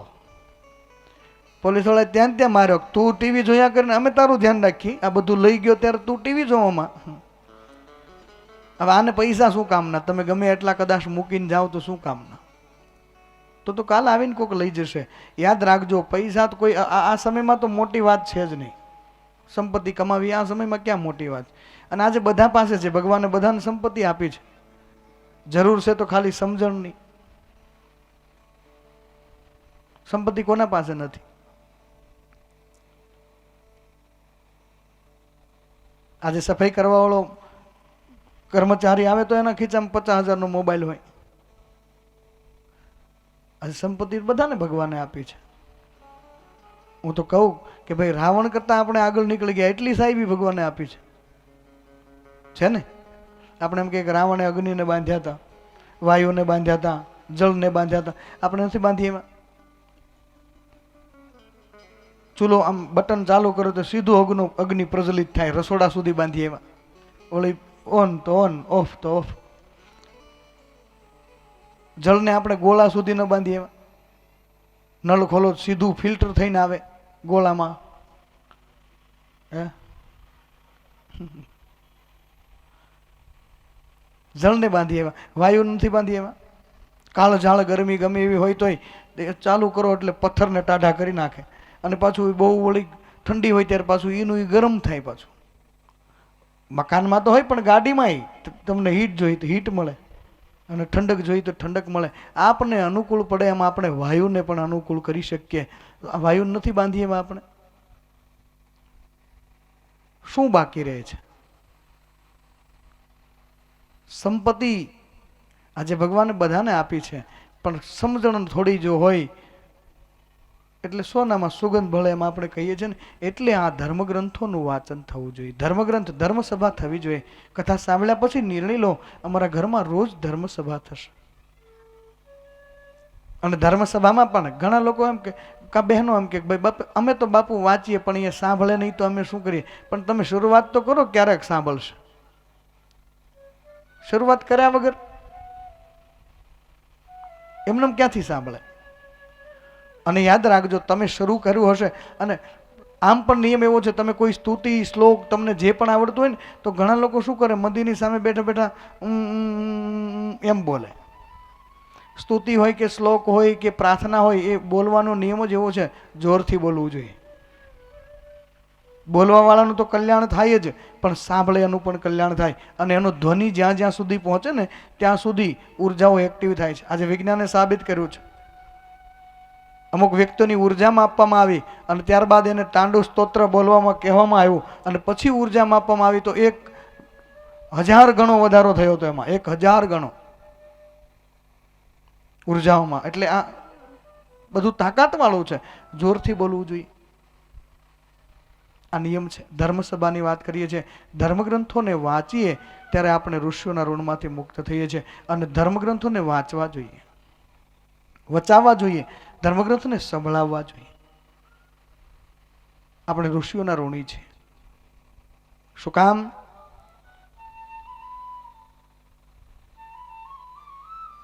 કળયુગના પ્રારંભે પ્રયાગ તીર્થમાં હજારો ઋષિ મુનિઓ, થોડું આપો,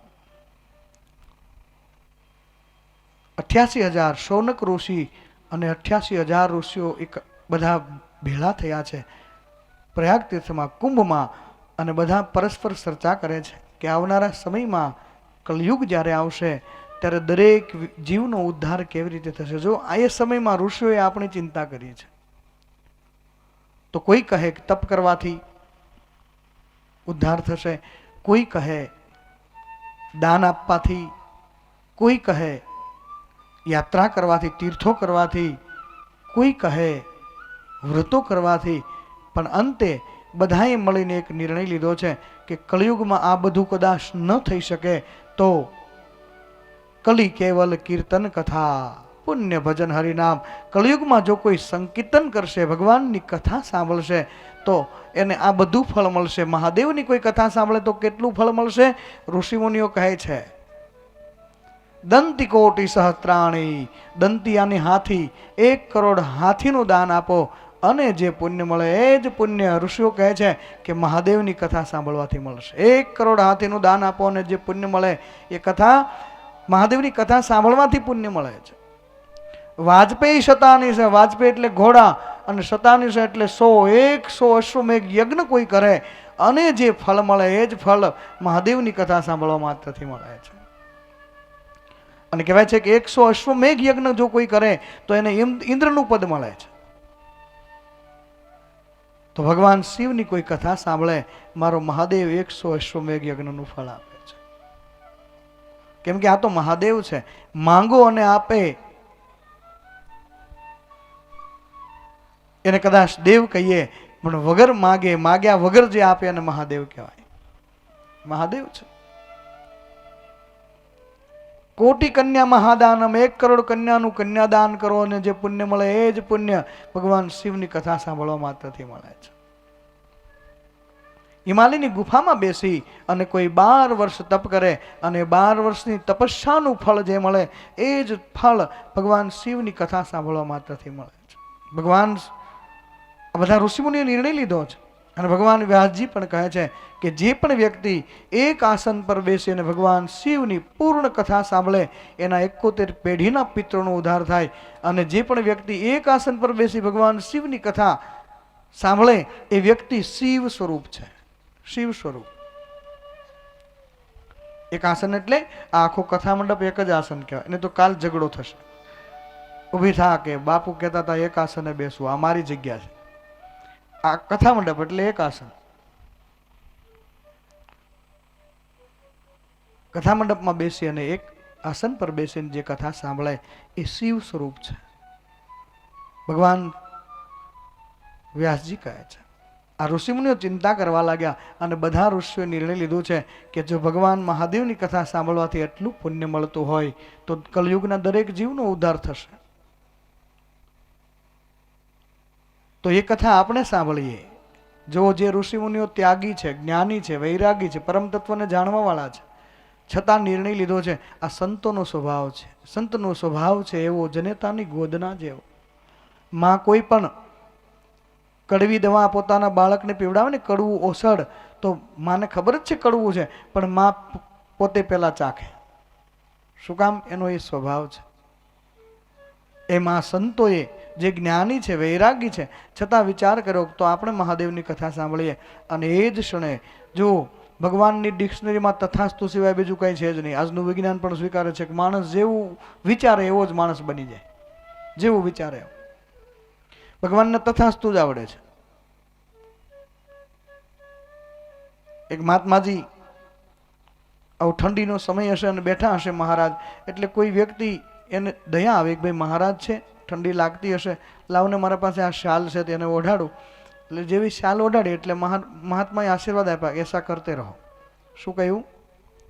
એસા કરતે રહો. થોડી વાર થઈ, કોઈ દુર્જન વ્યક્તિ ત્યાંથી નીકળ્યો. એમને થયું કે હવે મહારાજને શાલની શું જરૂર, એ તો ધૂણી તાપી લે. એટલે એને શાલ લઈ લીધી. મહારાજે કહ્યું કે એસા કરતે રહો. ત્રીજા વ્યક્તિ આ સાંભળ્યું, એમણે કહ્યું કે મહારાજ આવું થોડું હોય. એક વ્યક્તિ લઈ ગયો તો તમે કહ્યું કે એસા કરતે રહો. એક વ્યક્તિ તમને ઓઢાડી ગયો શાલ તો તમે કહ્યું કે એસા કરતે રહો.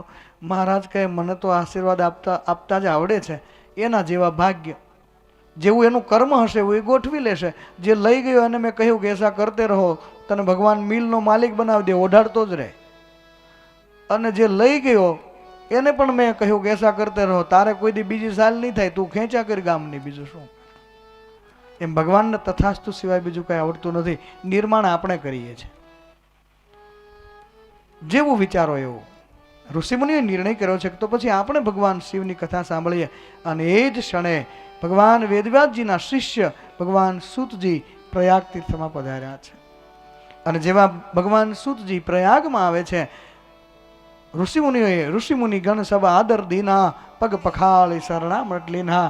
બધા ઋષિમુનિઓએ જય ઘોષ કર્યો છે અને ભગવાન સૂતજીની પૂજા કરી છે વ્યાસ તરીકે. અને બધા ઋષિઓ પ્રશ્ન કરે છે કે હે સૂતજી, અમને ભગવાન શિવની કથા સંભળાવો. આપ તો સર્વજ્ઞ છો, આપ તો જ્ઞાની છો. અને ઋષિઓના મુખમાંથી શ્લોક ઉત્પન્ન થાય છે. ઋષિઓ ભગવાન સૂતજીને કહે છે, હે સૂત મહાપ્રજ્ઞ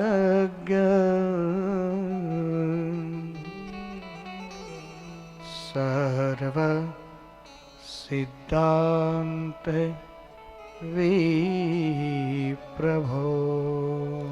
સર્વે સિદ્ધાંતે વિપ્રભો આખ્યાહી મેં કથા સારમ પુરાણાન વિશેષત પુરાણાન વિશેષ. ऋषि मुनियों કહે છે, હે સુત મહાભાગ્ય સર્વ સિદ્ધાંત વિપ્રભો, હે વિપ્ર, આપ તો સર્વ સિદ્ધાંતને જાણનારા છો. આખ્યાહિમે કથા સારમ પુરાણાનમ વિશેષતઃ, હે સુતજી અમને આખ્યાન કહો અને પુરાણ કહો, વિશેષમાં પુરાણ કહો પણ આખ્યાન પણ કહો. ભગવાન સૂતજીને છૂટ આપી છે. જુઓ કે હે સૂત, આપ કહો અમને શિવ કથા, પુરાણની કથા કહો, પણ આખ્યાહિમે કથા સારમ, કથા અમને એવી કહો કે જેમાં આખ્યાન હોય, જેમાં દ્રષ્ટાંત હોય. કે હે સૂતજી, ભગવાન શિવની કથા સિવાયનું પણ કોઈ એવું દ્રષ્ટાંત હોય કે જે અમારા કામનું હોય, અમારા હિતનું હોય, અમારા કલ્યાણ એમાં થાય એવું દ્રષ્ટાંત પણ આપ આપો. વક્તાને છૂટ આપી છે. જો અને આપ જોતા હશો ભગવાનની કથા જ હોય છે, પણ વચ્ચે ક્યારેક ક્યારેક કોઈ દ્રષ્ટાંત, કોઈ થોડું હસવાનું, થોડું કોઈ કરુણું, આવું વક્તાએ શું કામ કરવું પડે? આજે વિજ્ઞાન પણ સ્વીકાર્યો છે કે માણસનું આ જે મેમરી છે ને એ 45 મિનિટ સુધી સ્વીકારે. 45 મિનિટ સુધી તમે એમાં જે પણ ફિટ કરો, 45 મિનિટ પછી બધું ઉપરથી જાય. એટલે વચ્ચે એકાદું દ્રષ્ટાંત કે થોડું પેલું મૂકી દે એટલે પાછી મેમરી ફ્રેશ થઈ જાય, વળી પાછું એમાં. બાકી 3 કલાક એમને કથા જ વાંચી નાખે તો ફિટ ન થાય. 45 મિનિટ સુધી સ્વીકારે એટલું માણસનું આ માઇન્ડની મેમરી હોય છે. એટલે સર્વ સિદ્ધાંત વિપ્રભો, હે સુત મહાભાગ, આપ તો જ્ઞાની છો અને સર્વ સિદ્ધાંતોને જાણવા વાળા છો. આખ્યાહિમે કથા સારમ પુરાણાનામ વિશેષતા, આપ આખ્યાન પણ કહો અને વિશેષમાં અમને પુરાણ સંભળાવો. અને આખ્યાનનો સીધો અર્થ છે, કંઈ પણ આપણે વાત કરીએ અને આંખની સામે દ્રશ્ય ઊભું થાય એટલે એને આખ્યાન કહેવાય. દ્રષ્ટાંતનો પણ એ જ અર્થ થાય, સામે દ્રશ્ય ઊભું થાય એટલે દ્રષ્ટાંત. ભગવાન સૂતજીને હજારો ઋષિમુનિઓ કહે છે, એ વિપ્રવાર અમને ભગવાન શિવની કથા સંભળાવો. અનેક પ્રશ્નો ભગવાન શિવ સંબંધી ઋષિમુનિઓએ પૂછ્યા છે કે હે સૂતજી, ભગવાન શિવની પ્રાગટ્ય કથા કહો.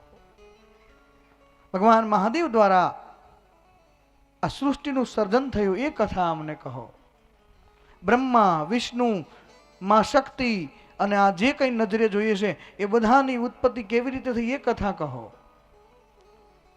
બિલ વૃક્ષ કેવી રીતે ઉત્પન્ન થયું, ભગવાન શિવની શિવલિંગની પૂજાનો શું મહિમા છે, કેટલી પ્રકારના શિવલિંગો. અને ભગવાન સૂતજી ધન્યવાદ આપે છે કે હે ઋષિઓ, આપને ધન્ય છે. જે ભગવાન સંબંધી પ્રશ્ન પૂછે એ ધન્ય છે. તમે આ પ્રશ્ન પૂછો છે એ બધાનું હિતકારક છે. એટલે હે ઋષિઓ, ભગવાન શિવની હું તમને કથા સંભળાવીશ. પ્રયાગ તીર્થમાં ભગવાન સૂતજી કથાનો પ્રારંભ કરે છે અને કથાના પ્રારંભે ભગવાન ગણપતિની વંદના કરી છે. આવો આપણે પણ 2 મિનિટ ભગવાન ગણપતિની વંદના કરી અને પછી કથા વિરામ તરફ જઈએ. 2 જ મિનિટ ભાવથી ભગવાન ગણપતિની વંદના ભગવાન સૂતજી કરે છે. આપણે બધા પણ એમની સાથે જોડાઈએ. ભગવાન ગણપતિ આપણી પણ વંદના સાંભળે. ઓમ ગંગણપતયે નમો નમઃ, સિદ્ધિ વિનાયક નમો નમઃ, કષ્ટ વિનાયક નમો નમઃ, ગણપતિ બાપા મોરયા. સબ ગાઈએ ભાવ से. નમો નમઃ, સિદ્ધિ વિનાયક નમો નમઃ, અષ્ટ વિનાયક નમો નમઃ, ગણપતિ બાપા મોરયા. ગંગણપતયે નમો નમઃ, સિદ્ધિ વિનાયક નમો નમઃ, અષ્ટ વિનાયક નમો નમઃ, શ્રી ગણપતિ બાપા મોરયા. ગણપતયે નમો નમઃ, सब गाइए भाव से. વિનાયક નમો નમઃ, ભગવાન ગણપતિ વિઘ્નહર્તા દેવ છે.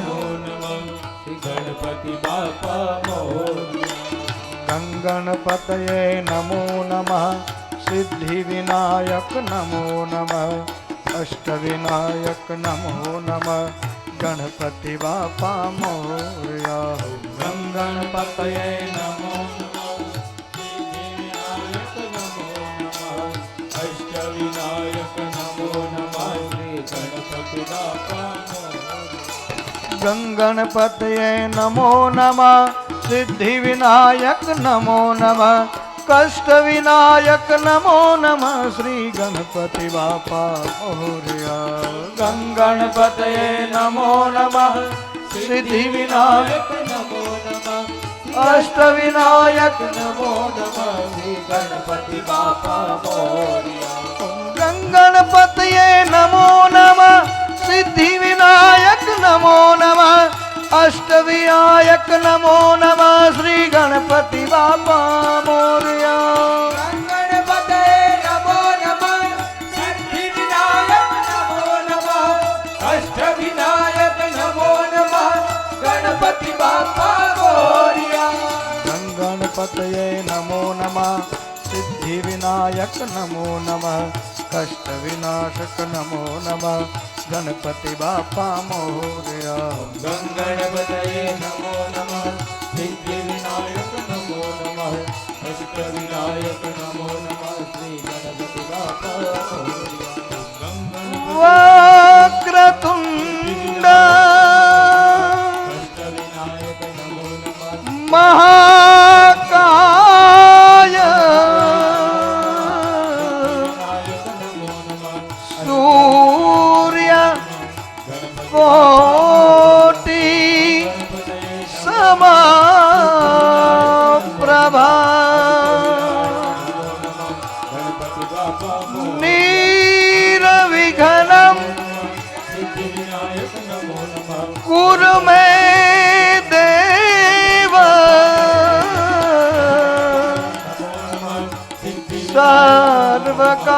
सर्वकार्येषु सर्वदा ओ यतो नन्दशक्ते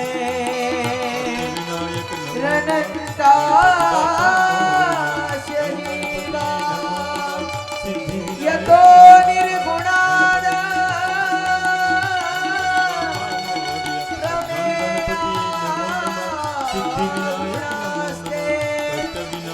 यतो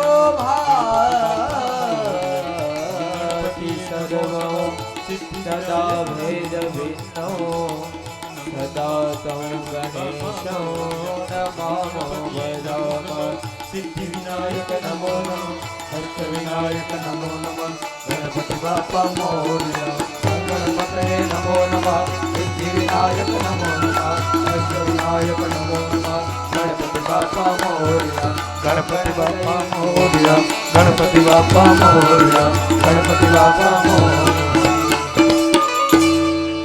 गजानंद गुणपति महाराज ओम गणपतये नमो नमः सिद्धि विनायक नमो नमः अष्ट विनायक नमो नमः गणपति बापा मोरया गणपतये नमो नमः सिद्धि विनायक नमो नमः अष्ट विनायक नमो नमः गणपति बापा मोरया सब बोलिए भाव से मेरे साथ ओम गणपतये नमः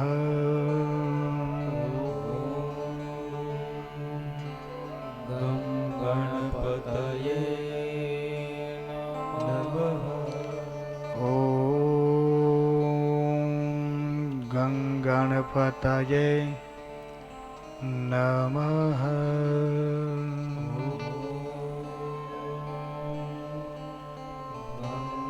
गणपतये नमः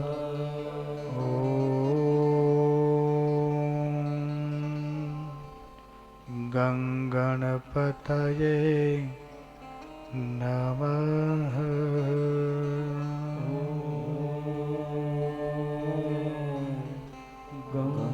गणपतये नमः ભગવાન ગણપતિ વિઘ્નહર્તા દેવ છે અને જે પણ વ્યક્તિ ભગવાન ગણપતિનું સ્મરણ કરે એનું દરેક જગ્યાએ મંગલ થાય છે.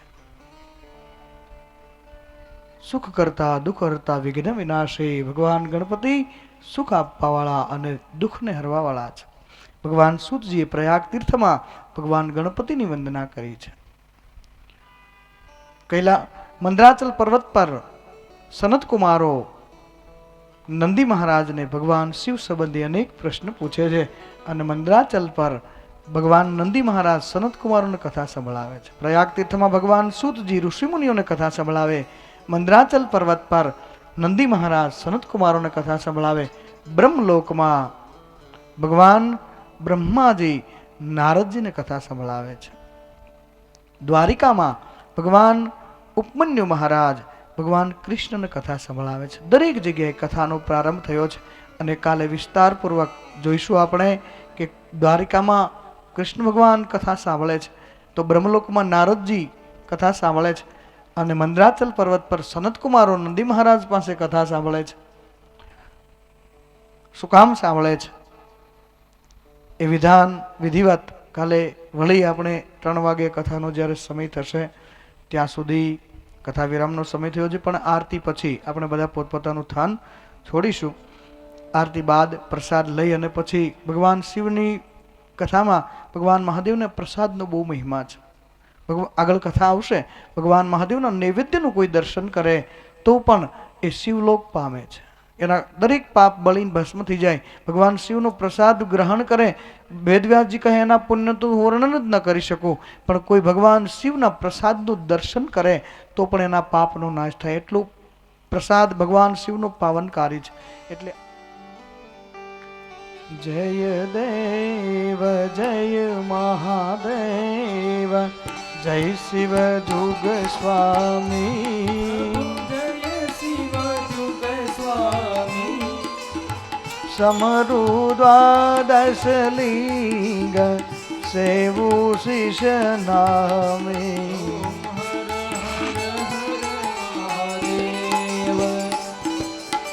પ્રથમ સોરઠી સોમનાથ નિત્ય દર્શન દેજો નિત્ય દર્શન દેજો શૈલે શંભુ આપ મલ્લિકાર્જુન બીજા હર હર હર મહાદેવ ત્રીજા શિવ કેદાર ગંગોદત્ત ગાજે ગંગોદત્ત ગાજે ચોથા શિવ ઓમકાર રેવા તટ રાજે પંચમા પૂરવ દેશ વૈજનાથ વન ખંડી વૈજનાથ વન ખંડી છઠ્ઠા શિવ નાગેશ્વર ધ્યાન ધરે દંડી હર હર હર મહાદેવ સપ્તમા દીન દયાલ વિશ્વેશ્વર કાશી વિશ્વેશ્વર કાશી અષ્ટમા શિવ મહાકાલ ઉજ્જૈન નાવસી ઓમ હર હર હર મહાદેવ નવમા ભીમા શંકર ભક્તિ અવિચલ આપો ભક્તિ અવિચળ રાખો દસમા શિવ રામેશ્વર શેતબંધ સ્થાપ્યો હર હર હર મહાદેવ દૂષણેશ્વર ગુણ જ્ઞાન એકાદશ જ્યોતિ એકાદશ જ્યોતિ દ્વાદશ ત્રંબકનાથ ગુરુ મુખ ગોતી હર હર હર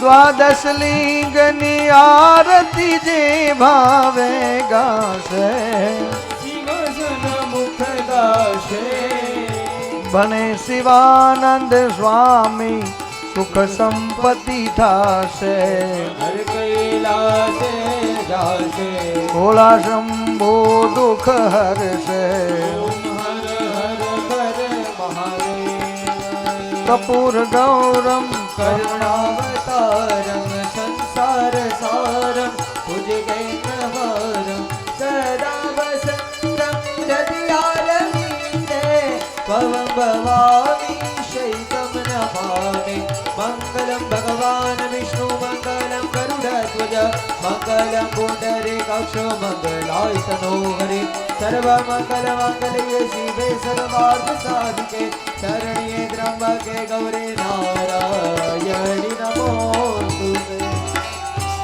જલેન શીતલીકરણમ યાની તાની ચ પાપાની જન્માંતરકૃતાની ચ તાની સર્વાણિ નશ્યન્તુ પ્રદક્ષિણાયામ જલે જલે પુષ્પે વિદેવા વિદેવ વંદનમ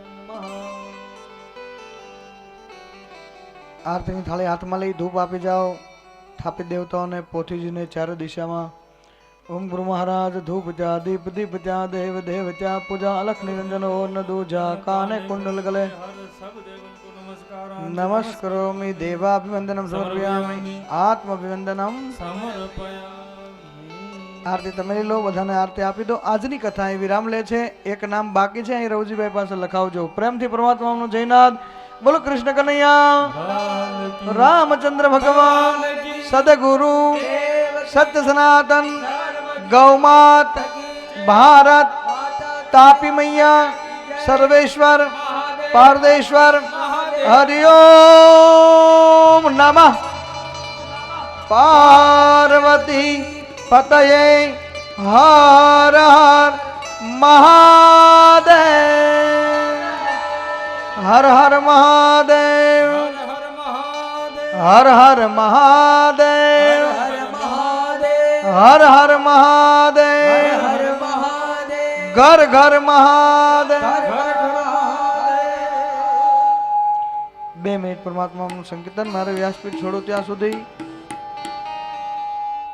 ઓમ નમઃ શિવાય ઓમ નમઃ શિવાય ઓમ નમઃ શિવાય ઓમ નમઃ શિવાય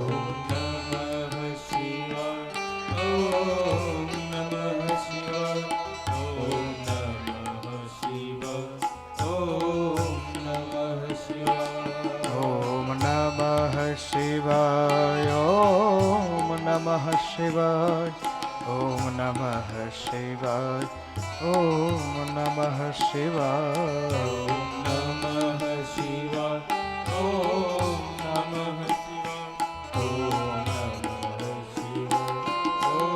શિવાય ઓમ નમઃ શિવાય ઓમ નમઃ શિવાય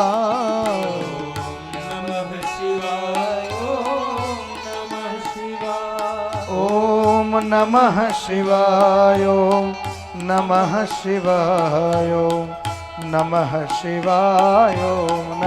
નમઃ શિવાય ઓમ નમઃ શિવાય ઓમ નમઃ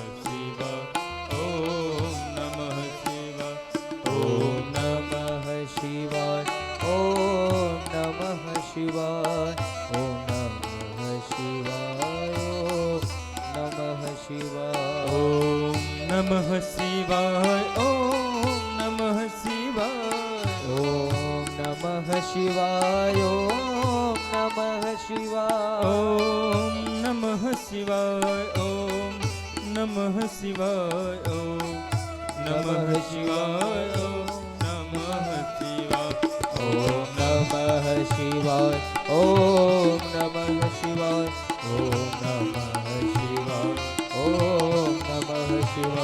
ओ करते हो तुम कन्हैया मेरा नाम हो रहा है करते हो तुम महादेव मेरा नाम हो रहा है मेरा आपकी कृपा से सब काम हो रहा रहा है मेरा आपकी कृपा से सब काम हो रहा महादेव महादेव महादेव महादेव महादेव महादेव बोलिए श्री द्वारिकाधीश की जय।